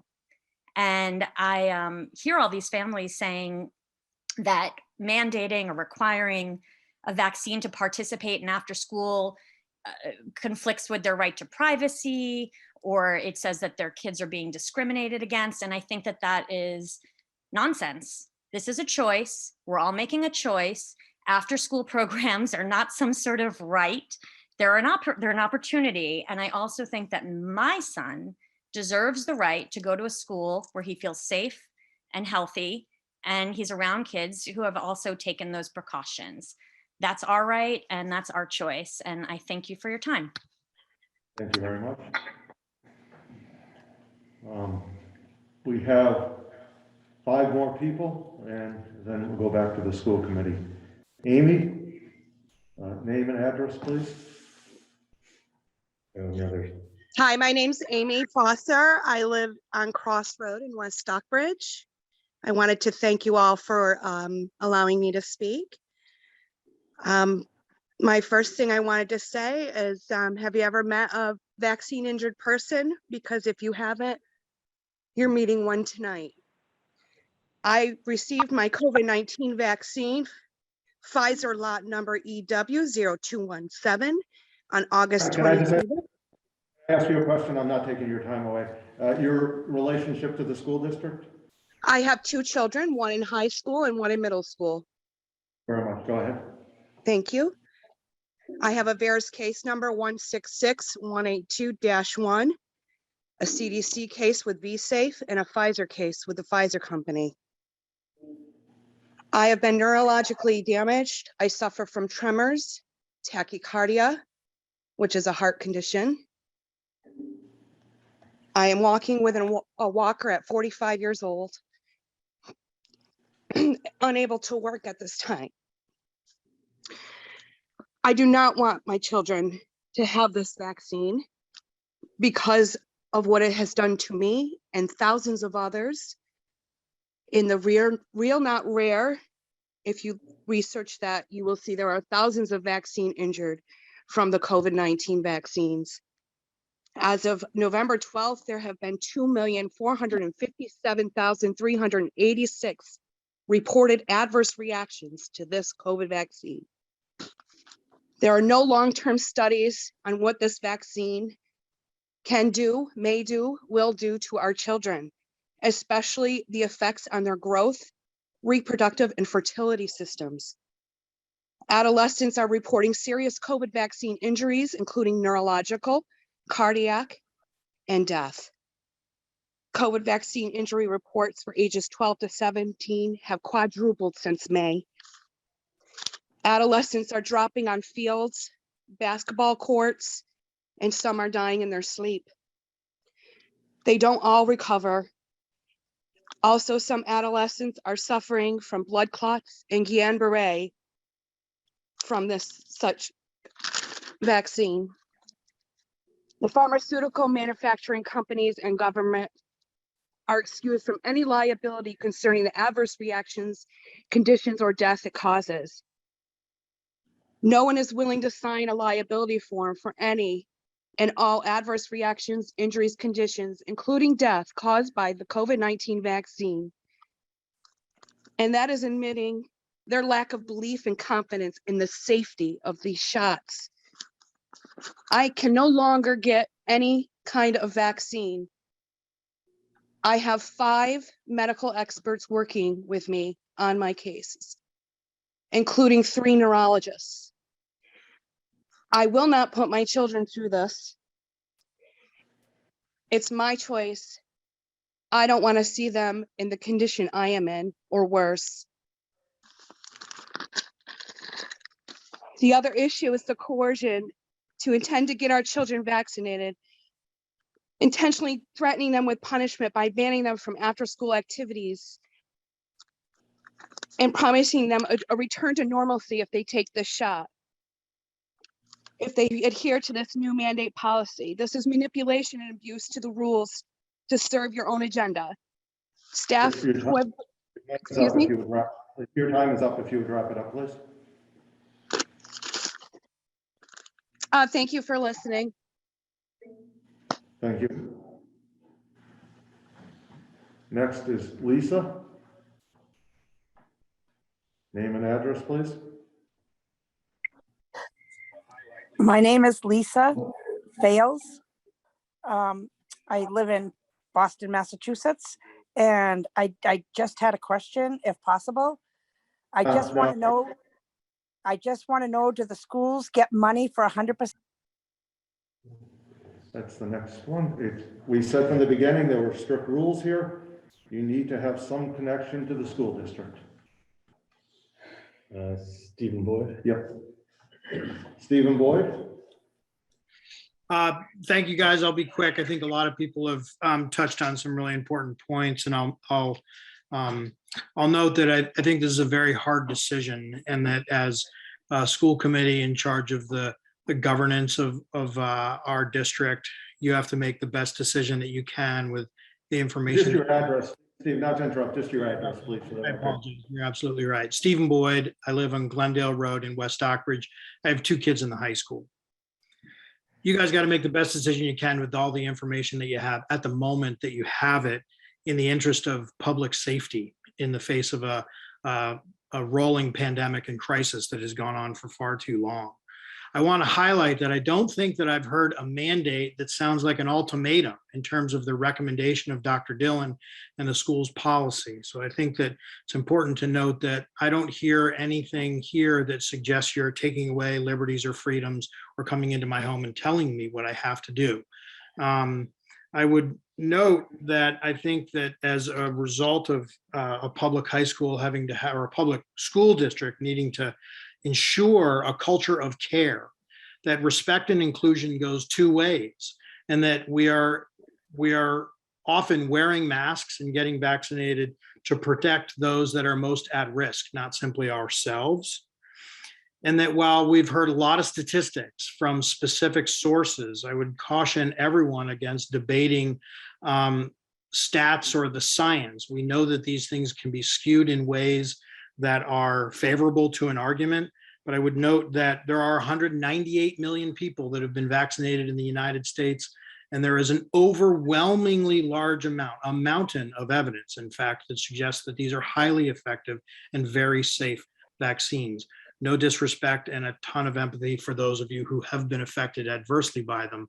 The safety of our community has been greatly impacted to the positive because of vaccines. And lastly, I would just offer that mRNA vaccines have been in development for more than a decade. They were not invented within the last 18 months. And so I'm in support of this strong guidance as it stands today. I think that it could be even stronger, but I appreciate the decision you have to make in front of you today. Thanks for the time. Erica Milky. Hi, everybody. Erica Milky. I live on East Street in Great Barrington. I have a 7th grade, a son in 7th grade at Du Bois Middle School.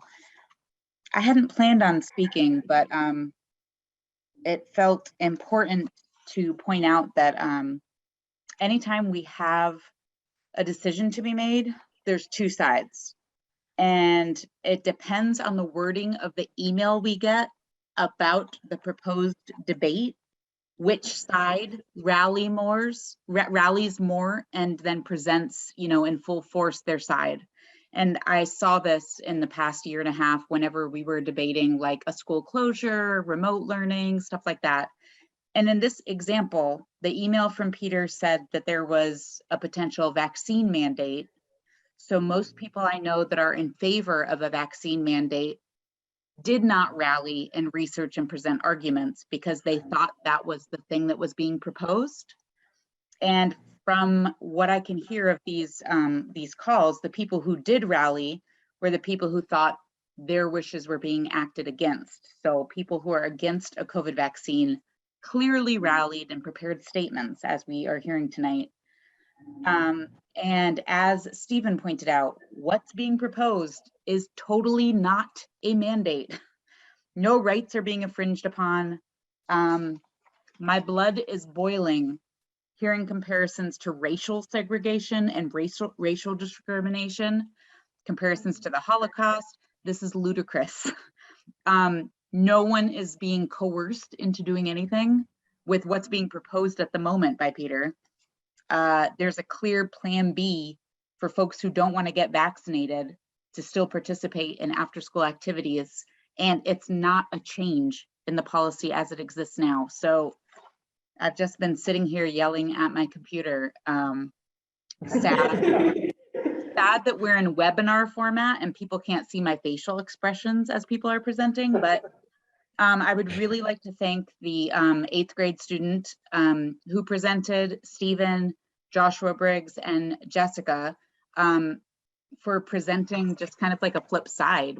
We're not even talking about an actual mandate here, which would be a whole separate level of conversation. This is just a suggestion.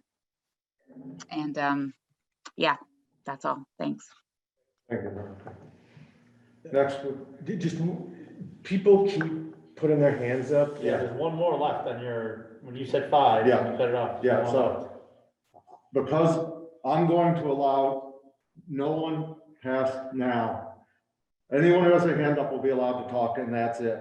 We've used up most of our time, and I asked the people who are left to use less than their 3 minutes.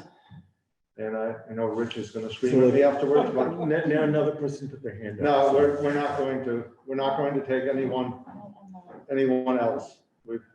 I make a motion that any further commentary be limited to 1 minute. Jessica Spear Holmes. I'm old, I didn't hear a word you said.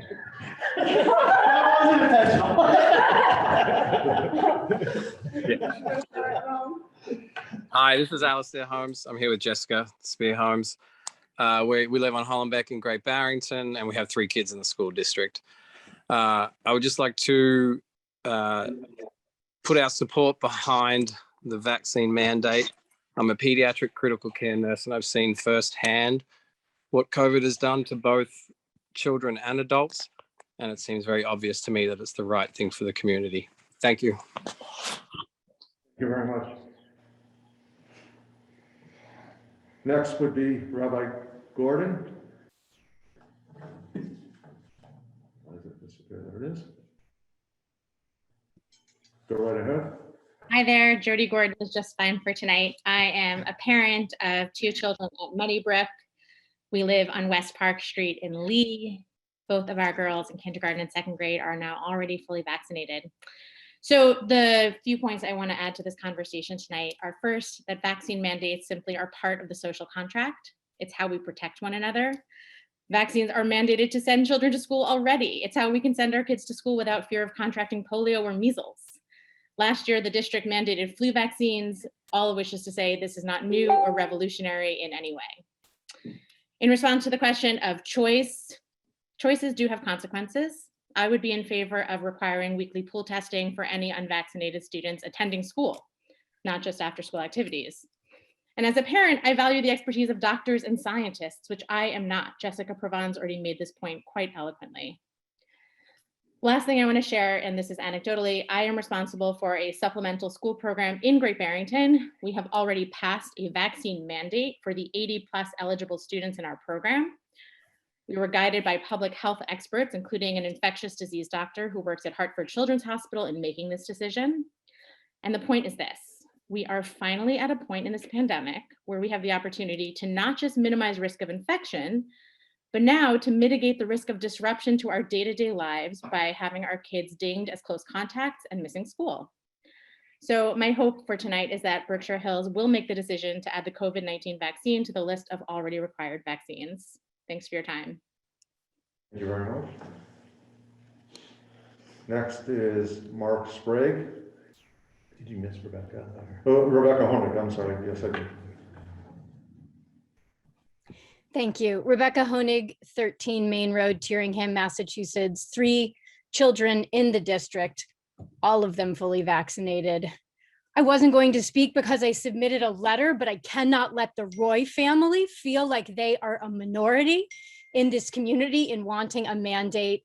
And I want you to know that you are surrounded by people who are going to do everything they can to make sure that what happened to your son does not happen to any other children in our community. I believe we have a responsibility to our community to vaccinate our children, and that if we choose not to, there are consequences, and those consequences, unfortunately, might need to be that your child cannot participate in community activities, especially community activities that can't follow the same social distancing protocols and masking protocols that school follows. And I believe that this is a privilege to participate in these. I believe that school is a right, but we are not, there's no threat here to take away that right. This is simply an act to ensure the safety and wellness of our community, and I fully support it. Thank you. Thank you. Next is Mark Sprague. Hey guys, how are you this evening? So my name is Mark Sprague. I am in Stockbridge, Massachusetts. I have 2 children in the high school. Very difficult decision you guys have ahead of you. First of all, I just want to thank you, and I want to thank everybody for their stories tonight. I actually am a surgeon, and I have the conversation with patients all the time about risks and benefits, and certainly have the conversation about no guarantees. So just real briefly, what we have to do here is we have to, as a community, look at the risks and the benefits of the entire situation. We've had some very powerful stories of people that have been negatively affected by vaccines. And we've had some very powerful stories of people that have had children or themselves have had COVID. But we have to look at the big picture, and we have to listen to the experts. And if you just simplify this and listen to the experts, if you listen to the American Academy of Pediatricians, if you listen to the CDC, their recommendations tell us that we should be vaccinating everybody. Everybody ages 5 and older recommended to get the vaccine. Every adult recommended to get the vaccine. Boosters recommended. And we are where we are now because of time passage, but also largely due to the vaccine. So I don't want to offend anybody who is a scientist or has input at this and has read the science, but we have to remember that the people that are the American Academy of Pediatricians and the CDC, these are people just like us that have relatives and that have that have something at stake as well. These are scientists, expert panels, and they have given us their recommendations. So I fully support it. You guys, I really appreciate all the work of the school committee. Good luck to you. You've got some hard decisions to make, but I encourage people, listen to know there are no guarantees, and listen to the experts and get the vaccine. Thank you. Thank you. Carla Rodriguez.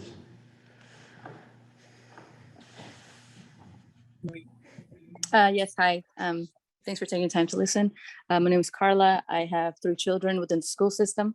I wasn't prepared. We live in West Stockbridge. I wasn't prepared to speak. My child sitting next to me actually encouraged me to speak up and say, Mom, you gotta say, I really want to keep participating in extracurricular activities.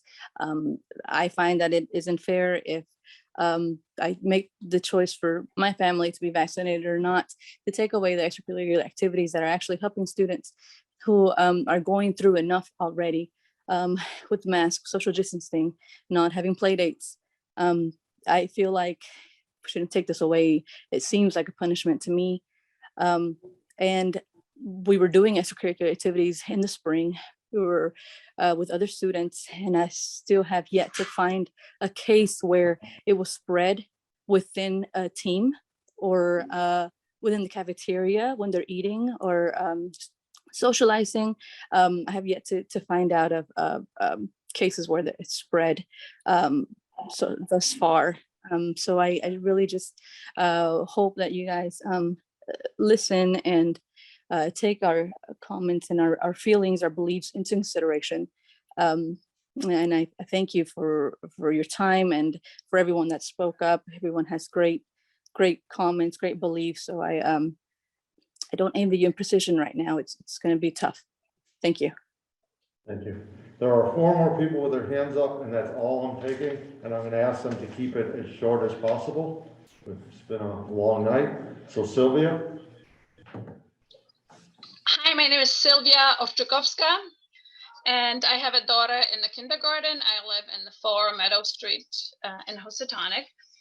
I noticed nobody mentioned natural immunity.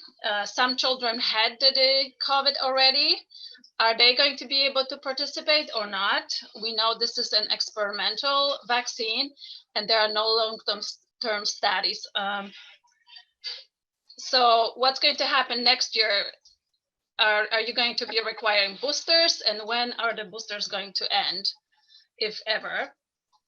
The next thing is we do teach our kids that there are consequences to their actions. And are you going to be in any way compensating the school if any of the children become sick due to receiving the vaccine? And if you really want to improve the health of the children, then maybe we should offer healthier food, and also encourage going outside, maybe talk to families about healthier lifestyles, not just shooting them with experimental vaccines. And that is a very hard decision for you to make. And I pray that you really have the children at heart and their best education, not necessarily being guided by what's the main media telling you. And also, last question, it might sound weird, but does any of the board members have stock in the pharmaceutical companies? Because that would be very interesting if that's also what you're being guided by. Thank you. Don't even go there. Lisa J. You missed it. I'm going to go there. Do not even. Oh, think- no, John, you're not. Absolutely not. We're here to listen. Thank you so much. Yes. Thank you so much. I have two questions. I need your name. I'm currently in West Stockbridge, and I'm wondering if you are willing to sign a liability waiver. And are you what's on your- the agenda of the Mass Association of School Associations? Okay, thank you very much. Who did I miss? Emily. Emily, yeah. Hi. So my name's Emily. I'm not comfortable giving my address, but my nephews attend Muddy Brook. Unfortunately to say, I believe regardless of the concerns you hear tonight. Emily, that's the rules. Okay, last, Rebecca Gold.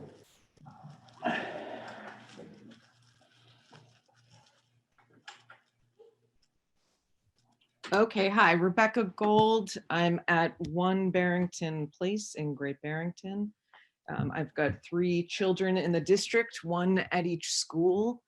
And I was not planning on speaking tonight either. And it's been very hard to think about how to speak coherently after listening to everything. But I will try to do that, and I will try to keep this brief.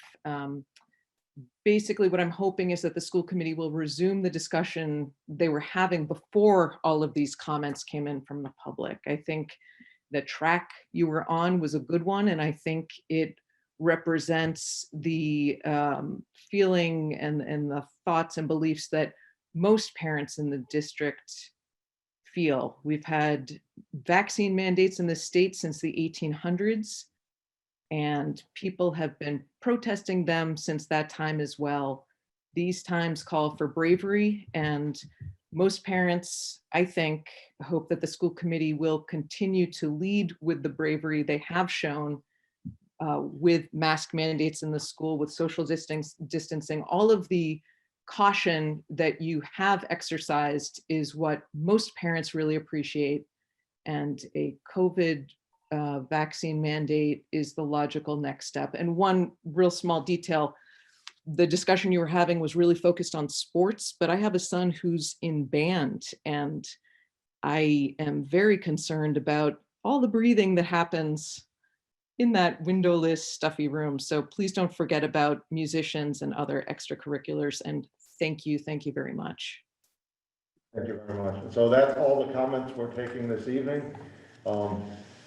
I realize other people have put their hands up, but we've had enough. I just have a couple things to say before we start speaking. And Sean, I actually agree with you, but it wasn't the time.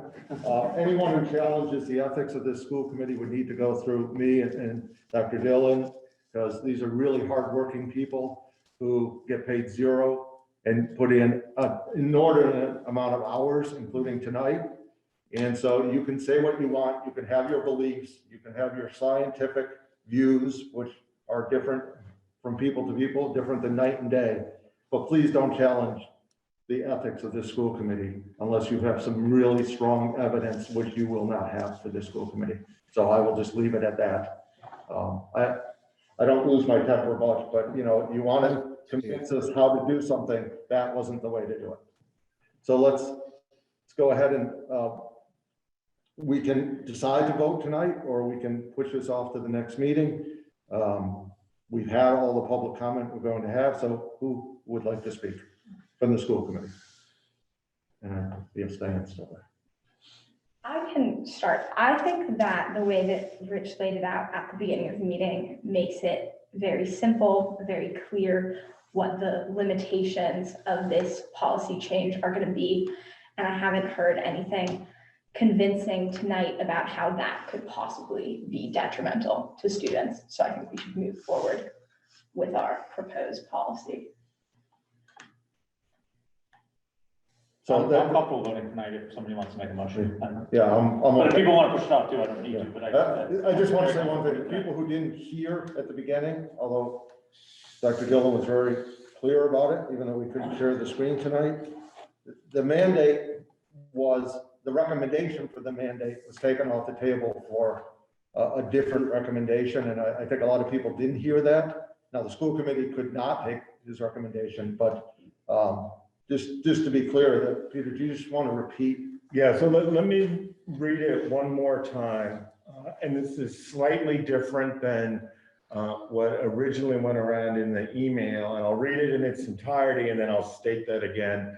But I think either some people wrote remarks before hearing this or came to the meeting late, so they didn't hear me share this. So in many cases, people were arguing against something that neither I nor the school committee are proposing, right? So I want to try to clear that up. The Berkshire Hills Regional School District School Committee and schools are encouraging all age-eligible students to obtain a vaccination against COVID-19. Our intent is to do everything we can to keep our schools open. Failure to obtain a vaccination will not result in exclusion from school. Families may submit medical or religious exemptions to schools to be reviewed by the superintendent. However, unvaccinated students must participate in weekly pool testing to participate in extracurricular activities, including sports, student government, performing arts, clubs that meet outside of the school day, and school-sponsored events. So the two changes, just to reiterate, are reminding people that they can submit medical or religious exemptions. The process to submit a medical exemption is to get a healthcare provider to do it. The process to do a religious exemption, and you can look this up on the internet, is just to state that it's your sincerely held belief to not get a shot. And then the second part was unvaccinated students must participate in weekly pool testing, which is already the case. So really the major shift here, and it's not a huge shift, is that the district and the schools are encouraging all age-eligible students to obtain a vaccination. When we last talked about this, only about half the students were eligible. More discussion or a motion, either one. The only thing I would add there, because I do feel comfortable that in light of what everyone has said, that nothing in there is taking away choice. But I would still, the one thing that I think I did pick up on is that things and situations vary greatly from school to school and depending on the age of the child. And so following up with what Rich also said at the beginning of the meeting, I do still think it's very important to go back to each of the administrators of the school to get further thoughts on what they feel could or should be done in terms of keeping overall safety and engagement at each of their schools. And I think that that's one piece that's missing from the policy. It doesn't necessarily need to be in the policy, but I would like to see it as a next step. Okay, one little thing that I agree with you.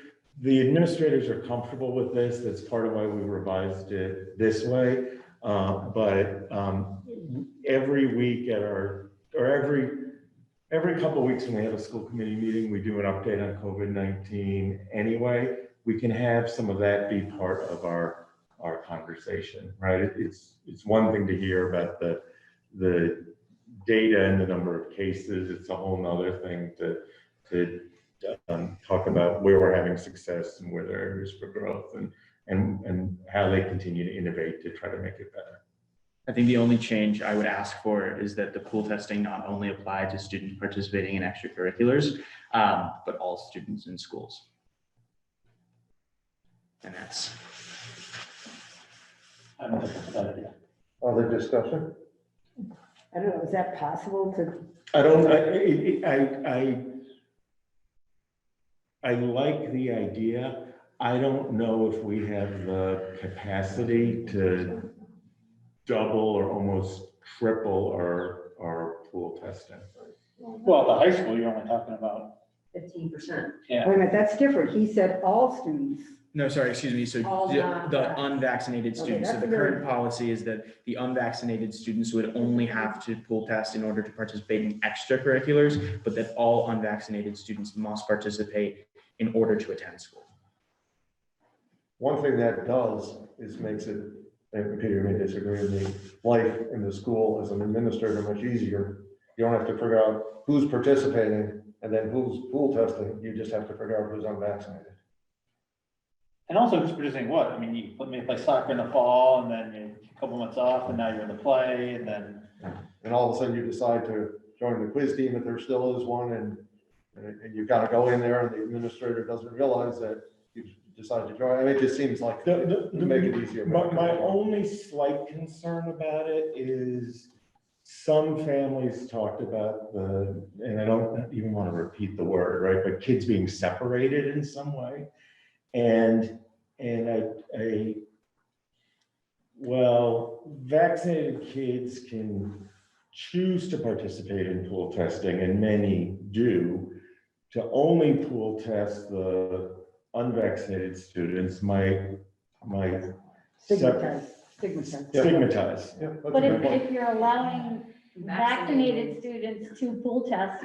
You don't then know. You don't know what you're getting. 20 kids go down for the pool test. No one knows which ones are the vax kids and which ones aren't. And then the only other thing I'll toss out is, and this part I'd like to talk to a lawyer about. I think we can mandate it for extracurriculars because we control those, but I don't know that we can mandate it for school. Right, we can encourage it, I think, and I think there can be a lot of encouragement that goes with it. That may be the better language, right? To encourage it for all kids who are not vaccinated. And we can have a bunch of kids stand up and say, you know, I want to stand with my classmates, and so I'm going to tell my parent to sign me up for pool testing, just so that you don't differentiate between the vaccinated and vaccinated kids. And I think also what Rich said at the beginning is that this is a policy and we need to give the administration leeway as to how it's going to be implemented. And so what you're saying is, I'm pretty sure that the administrators will say, okay, we're going to encourage everybody to be involved in pool testing. We're going to encourage that. How they encourage it would be up to each building's That's why I would like to hear that, right? And not just have it be a little bit of their good news that they're sharing as we're going around, but an actual agenda item that they're sharing and presenting on what other things they think would be prudent to do at their individual schools, given their individual populations, et cetera. Well, so there's another question. Rich was talking about this at the beginning. You set policy and then principals implement procedures and practices at the building level. So a question is, do you want a sentence in this policy that says we encourage all unvaccinated students to participate in pool testing, and then leave the details to how it's implemented to the building principals and me? Here's an idea. Why don't you take all the language about sports, all the language about pool testing out, and add, the administration shall take all reasonable measures to ensure that every student in the Berkshire Hills Regional School District becomes vaccinated. And then you folks can report to us every other week on the reasonable measures you are taking to that goal. Rich, are there any reasonable measures for people who don't want to get vaccinated? I mean, is there an end game to that, really? I'm sure there is, and that's why they'll use reasonable measures instead of shall ensure that everyone is, because we can't ask them to do that. But I want to hear what they're doing to encourage and educate people to get vaccinated. I mean, some of the comments and the alleged facts I heard at the meeting tonight tell me that there's a lot of education that needs to go on in our community. Is it vaccination as well as stopping spread? It has to be both, right? Yeah, Christie, go ahead.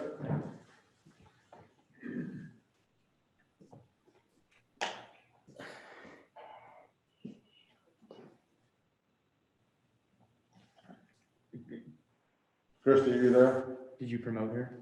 Yeah. I'm sorry. Yeah. She was there and then she She was there and disappeared. then she disappeared.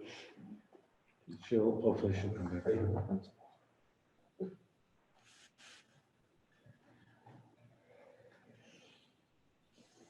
I mean, if there's a No, lot of- there she is, so here. Come on. She's got, Can you hear me now? yeah. Okay, this is Christy Farina, Principal, Monument Mountain. I had two comments I wanted to make connected to your conversation about pool testing.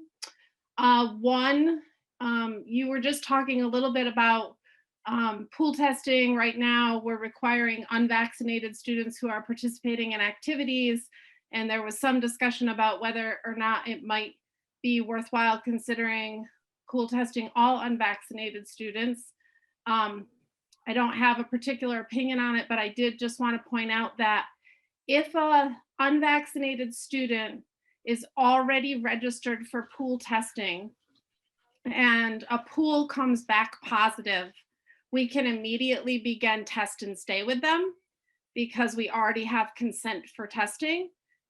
If they are not registered for pool testing, we do actually have to call parents and have the students go home and quarantine and then work on getting consent for testing.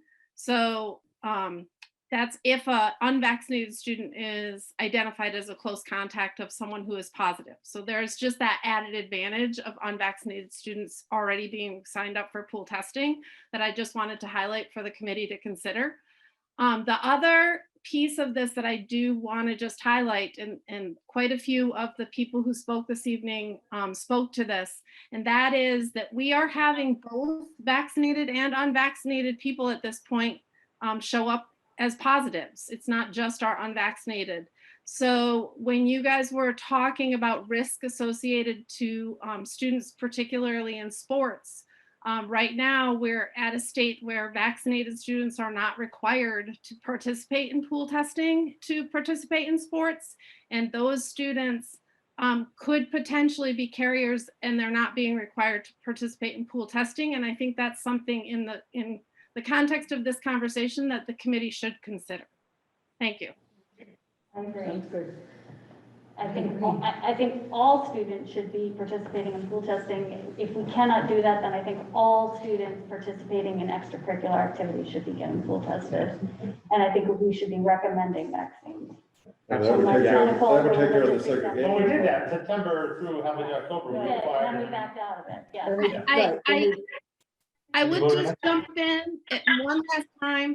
I would like to say, for me, there's a distinction between students who are participating in an extracurricular activity like basketball versus ones that are participating in a virtual school government meeting. So if we could have a distinction connected to that, I think it would help us on the ground in implementation. That's fair, and I think that's why it's so important to get each of the school administrators' input. Yeah, because I'm not comfortable with us deciding what that distinction is. Are we going to take every club and every sport and put a check mark next to it? That's not our job. I'm losing the for separating the extracurriculars from the general population on whatever thing we do. On both sides, that seem to generate a little negativity on it. I hear what people are saying, that there's concern that there's greater risk in some extracurricular activities. I don't know if that's compelling enough to have a different policy for people in extracurriculars than the general population. So here's the thing I wonder about. Do you want a policy or a motion potentially? The first sentence remains the same, right? We encourage everybody to get vaccinated. keep the schools open. Failure to obtain a vaccination will not result in exclusion from school. And we encourage everybody to participate in pool testing, period. And can we manage that? I think, and like the nurses are there probably making faces, and thankfully we're in this webinar, so I can't see them. They're really hardworking, they're highly effective. Even if we encourage everybody to do it, not everybody will do it. It'll be really raising the bar on our efforts, so I think it'll be hard. But if we hang our hat on this notion that transmission is possible in all contexts, then having everybody do it probably makes the most sense. I believe that the risk of transmission is different between vaccinated and unvaccinated people. And I believe that that's what the science in its current state says. Right. The viral loads are different. Absolutely. And that has to do with So- transmission and symptoms. Yeah. So we have two choices tonight. We can take a break and come back in the next meeting, or someone needs to make a motion, because I think we've talked this through pretty much. Yeah. So I can read it one more time if that's helpful, and I think, and then somebody could say so moved. I think we should vote tonight. So go ahead and read it. we need a motion if people have different opinions, they want to make amendments anyways. Yeah, Maybe, okay, yes. exactly. So read it, and then we'll see if someone. Okay, so the Berkshire Hills Regional School District School Committee and schools are encouraging all age-eligible students to obtain a vaccination against COVID-19. Our intent is to do everything we can to keep our schools open. Failure to obtain a vaccination will not result in exclusion from school. Families may submit medical or religious exemptions to the schools to be reviewed by the superintendent. We encourage all students to participate in pool testing. So let me just ask one question. Do we need the medical and religious exemption if all we're doing is encouraging? No. That's, yeah. So take that out. All that is controversy. And then we had in the previous version, was it a mandate for pool testing for unvaccinated people for extracurriculars that now is being downgraded to a recommendation Well, with the general public? we encourage all students to participate in pool testing. So it's a bigger group of people, but you're right, it's less. So remind me, what are we doing right now for if one of my relatives plays basketball and they're not vaccinated, they're required to pool test? Yes. So we're actually, That doesn't say that. This is a step down. this is dumbing it down. A little bit. It's a suggestion. Suggestion. It's not a policy, it's not a mandate, it's not anything. It's a suggestion to get a shot. This is not. So I would like to see us encourage all students to pool test, but that we require unvaccinated students. You know, to be fair, we have talked about pool testing, we voted it in, we voted it out.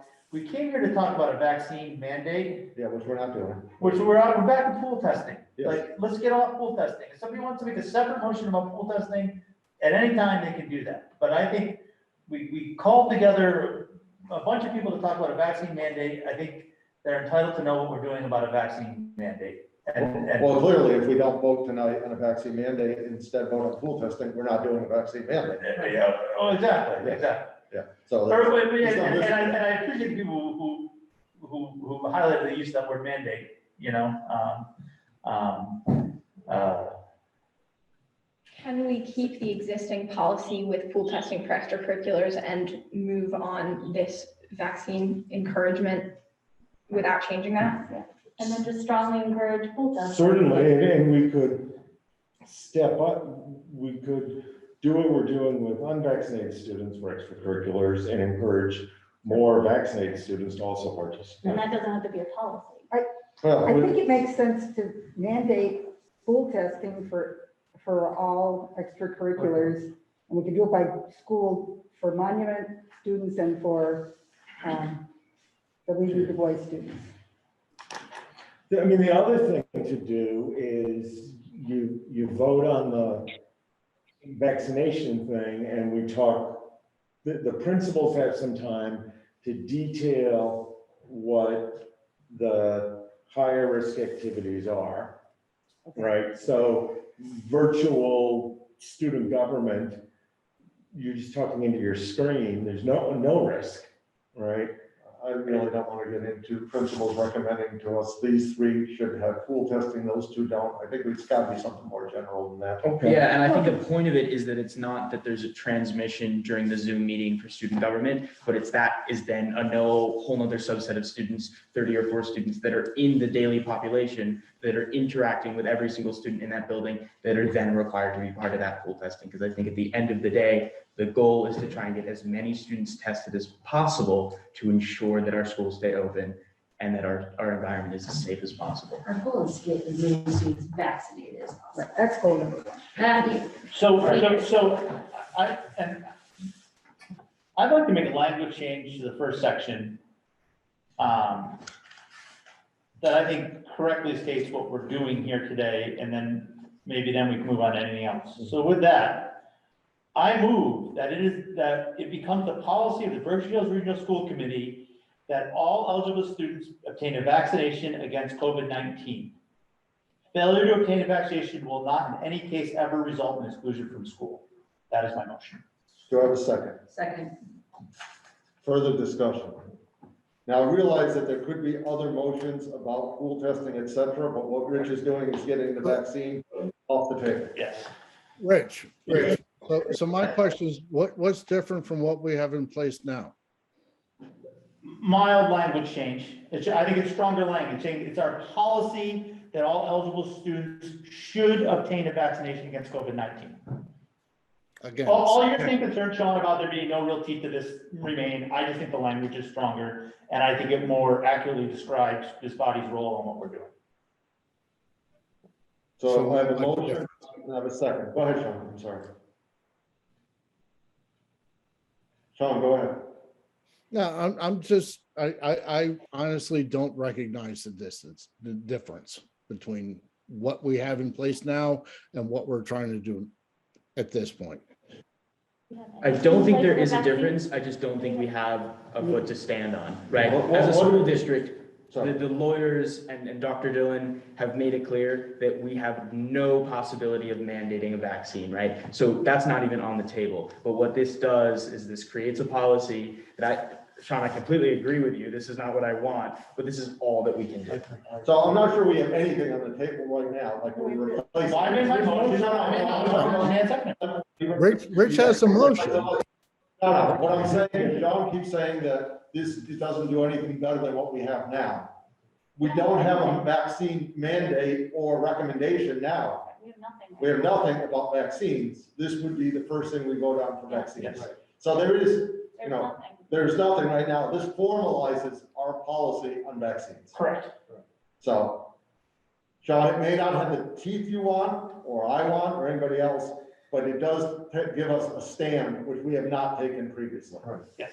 Can I just say something too? And even though this might not have any teeth, I think, and Peter brought this up the last meeting, that I've been thinking a lot about as far as responsibilities of each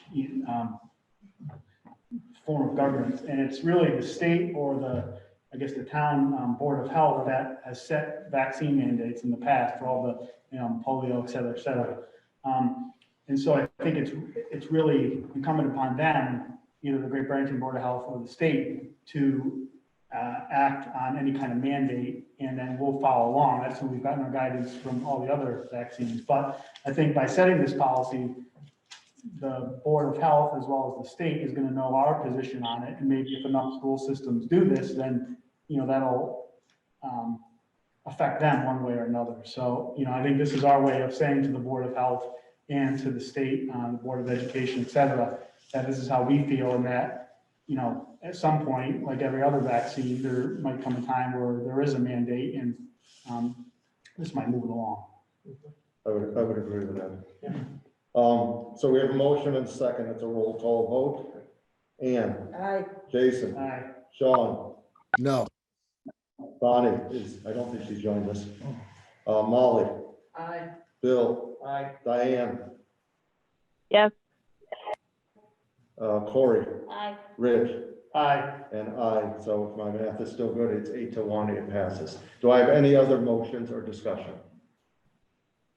I would just ask that we let the administration come up with some suggestions about pool testing for, I mean, right now, is it really the policy that if you're unvaccinated, you have to be pool tested to participate in sports? Yes, yes, And does somebody check that to see if you're vaccinated or unvaccinated? yes. I would like to know if all these children that actually do go and compete against other communities, I'd like to know the status of how many are vaccinated, how many are not. Not sure that, Teams. we can try. I'm not sure that information is going to be available. From other I would teams like to coming in? mandate that. No, she's saying for our team. I mean, I would like to mandate that our teams in the high school that are competing against other school districts should be vaccinated. Yeah, so you're welcome to make that motion. I don't know if it I would has make that any motion. traction. I'm waiting for Sean to make the motion that people aren't vaccinated get excluded from school. Well, I have a motion on the table that all. Rich, I want the original motion to be done, but So I have a motion on the obviously table. there's no stomach for that from the Board of Health or this board. So hold on. That's what it boils down to. We're gonna go through some. Yeah. We have a motion on the table, Molly's made, that all of our high school athletes must be vaccinated. Do I have a second? Second. So I have a motion and a second. Any discussion? Well, she ever, any team, because like the quiz team goes to another school, that's not an app, you know. Okay, so. Any activity that involves traveling to another school, they're trying to get. Okay, so, okay, On a regular that's basis. clear, and I have a second. Yeah. I, for one, can't support that because I think it's really segregating students and people still should have some sort of a choice, and I don't see the benefit to doing this. Well, that's just me. I think it would be more useful to know what percent of the basketball team, boys and Get girls, some of the data. are that we actually collect. immunized, right? Yeah. To get some actual data for this. Okay, so Molly, do you willing to End goal table your stay the motion to same? the next meeting? Yeah, I can table my motion to the next meeting if we can get more information on this. Okay, so do I have a second? I Yeah. second that. Okay, so I have a motion by Molly to table, I have a second by Corey to table, it's non-debatable. And you go. This is a It's table. non-debatable. It's non-debatable. No, I just have a question. No, so I'm not gonna debate. I have another, I want to talk about something else. Okay, let's. We're gonna- We have a table motion on, and that's non-debatable, so this is the motion to table. And, You want me to vote on this? yes, Yes. Jason, Aye. Sean, Aye. Bonnie. They're not here, sorry. Molly, Aye. Bill, Yes. Diane. Can I ask you a question? It's a process It was- question. It's about tabling this. Yes, that's fine, you can ask the question. Is it about tabling the vaccination of all athletes? Is that what this is? There was so much static I couldn't hear. Yeah, it's a vaccination of all extracurricular activities who teams travel. I put that So we'll correctly. talk about it next time. We're gonna talk about this, we'll put it on the agenda for the next meeting. Okay, yes, thank you. Yep, Corey, Yes. Rich? Yeah. And yes, so it's tabled to the next meeting. Ann, go ahead. So the next one would be discussion of should all athletes who travel, or all groups that travel somewhere else get Required. required to be Or off the tested. team. No vaccinated. Right. No. Everybody who travels away from Both. school gets, right, we want them to be immunized, but we We're want talking about both. everybody, because you can be positive and you can spread it even if you've been vaccinated. So that we do, everybody who's leaving the school to go to some other space gets tested. It gives us more information. Just so I'm clear, not just people who leave who are not vaccinated. We do vaccinated and unvaccinated testing. All Okay. people who Yep. travel somewhere else to do anything are tested every week as part of the test. All students. Also. Can I No, she say- said vaccinated. Yeah, I think. Her motion is that everyone There's who's on two a different sports things team. to We're keep talking on track about of. another thing. I'm talking about testing. Yes, yes, because I wouldn't allow a motion about vaccination because we just tabled that. Peter, go ahead. So we need a better answer though, so I will tell you, my response to anything on testing is that everyone should be tested. Well, that's a clarifying question. Are you making a distinction between people that are going to Belchertown and people that are going to the Beacon Theater in Pittsfield? If we have the capability. Vaccination card to go to the Beacon Theater. Yeah, you can't go to the Beacon Theater without Right, vaccination. You right. can't go to So the brewery Beacon without Theater vaccination. is covered. Half of the field trip places you want to send your kids, they are already requiring a vaccination. So the question is. But if we test everybody, doesn't that cover everything? That's assuming right. we have We the already capacity? said we need. But you that told us earlier we capability. can't test everybody. We just I want to said, test. I everybody. don't know, I gotta look into it. So that's why it's a good idea that they. So here's my other question. I think implicit in Molly's thing that got tabled was you want me to come back with data around so I know the aggregate vaccination rate 7 to 12 is 85%, right? And I'll make up teams we don't have, so I don't single anybody out, but the water polo team might have 12 people and have a 60% vaccination rate, right? And the badminton team has 4 people and has a 50% vaccination rate. If I share that, I'm sort of outing. Take out some big groups Like that you spring, pick some the big- fall, the winter, spring. Go ahead and pick Okay. cross See, country with Yeah, hundreds of that's fine. kids. For me, it doesn't matter because we're 85% at the high school. If you've taken some math courses and you all have, all the teams are going to be reflective of somewhere 85%. Are we going to punish a team if that one team is only at 40%? It's I don't know. useful to know, were those teams that participate in the fall, did they have 95% vaccination? There were very different rates, right? So, and I happened to study that one, but the soccer team was in the 90s Yeah. and the football team was in the 60s, I believe. Okay, And That's not hovering around 85. Right. Yeah, that's Yeah. not everything. But what I'd like to know what we're gonna, so I'd like to know what we're gonna do when we get the data. Are we actually gonna start to pick on teams and say this team has to be tested with that? Bottom line, this is really not just about sports. This is about our school and our community. It's Right. not just about sports. Okay, do I have any other motion? Yeah, go ahead. I have one. Yes. It seems to me that the distinction between extracurriculars and school is that teams travel together for long periods of time. They practice together for long periods of time. The band would be together for a long period of time if they're doing a concert. And I think it makes sense to test everyone vaccinated or not vaccinated. And maybe the distinction doesn't need to be, is this team more likely to spread things? Because I think it just has to do with people spending a lot of time together. And so if we make a rule about testing kids who are in groups for long periods of time, that to me is the distinction. Yeah, I absolutely agree with you on that. Anyone else before we adjourn tonight? Who's gonna do all this testing? 3 nurses? 3.5 nurses and the group that comes in, right? Clearly, what I have to do is, if I have it in me tomorrow, is talk to the nurses and say, what would it do if instead of testing 250 people at the high school, we started testing 520. Does it have to be a nurse? Can it be trained volunteers? I can't speak to that now. There's like. But it's worth finding Yeah, out. so That could exactly. be a game changer. For the next meeting, if the administration can come with us with, first of all, advice from legal counsel, whether we can mandate testing of all students, what we would need in order to have that be successful in terms of resources, money, positions, and if that is at all possible. So our recorder has her hand up. I'm assuming this is a process question. Christine? Hi, yeah, it is. Ian, did you actually make a motion in the No. midst of all of that? No, she did not. No. No, okay, thank you. You're welcome. Here's And I realize someone else has their hand up. But Here's an public idea. comment is over with. Here's an idea. Yes. We could do the mandatory testing for all these extracurricular activities. But however, any team or group that has a vaccination rate over 90 would be exempt from the pool testing. I think that's.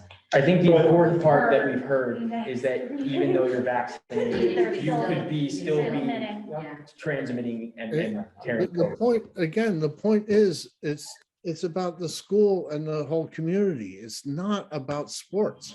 Right. It's a motivation to get people to get vaccinated by saying, hey, you want to do this? You want to do the special stuff after school? This is your motivation to do it. Yeah, as soon as you say, I kind of agree with Sean, and I do think, and Peter picked up on this originally, that once we start parsing between sports and activities and the general population, it creates bad feelings. Yeah. So like it should be one size. And by the way, and as somebody pointed out, or I think, it's like, all the kids go and get together after school. I agree that some of the sports are more high, whatever, but whatever these kids who, when they're done with their sports, go and do in their cars is probably just as intense. So I would say there's two things for us to think of. That's not what I'm saying. I think there's two things for us to think about. It's getting too late for me. I think there's two things for us to think about for the next meeting. One of those is protecting our students. That's what this is all about, right? But the second is to do this in a way that we don't separate students, we don't segregate. Yeah. And when we get, and all due respect to Molly's motion, which has been tabled, and I shouldn't be talking about, but I will because it's late. But we're now separating into little teams, and instead of trying to have inclusion, we're excluding. And so I really think we got to think about how to do this in a way that's safe, but doesn't segregate. Well, and one thing I may come back to you with after I talk to the nurses is whether it's volunteers or some other resources. If we're gonna expand what we're doing, we might need to apply grant funds to support that. Yeah, so Peter, my big question is, everybody says and acts as though testing is for free. How much longer do we have testing funding from the state? I think till the end of the school year, but there's, I need to gather some more information around the increase in time to double the testing that we're doing. But from the lab perspective, it's covered. The other thing that hopefully in the new year we have more access to is affordable and accessible rapid tests. Because I think there's something out there right now that it's going to potentially be covered by insurance. I would like to just state something. I don't look at my motion as exclusion. I look at my motion as protecting our community with the members of our community that are going into other communities. So I do not look at this as exclusion. This is protection. Thank you, Molly. Yeah. Anyone else? Right now, So we have funding for testing until the end of the year.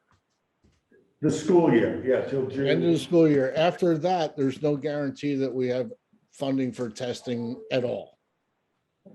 I would think we could. I imagine if the pandemic drags on, that the funding will continue to be there, and if miraculously it's resolved, then we won't need it. But candidly, like, we're gonna be doing this for a while. Yeah, and anyone else have anything to say? We are by unanimous consent adjourned.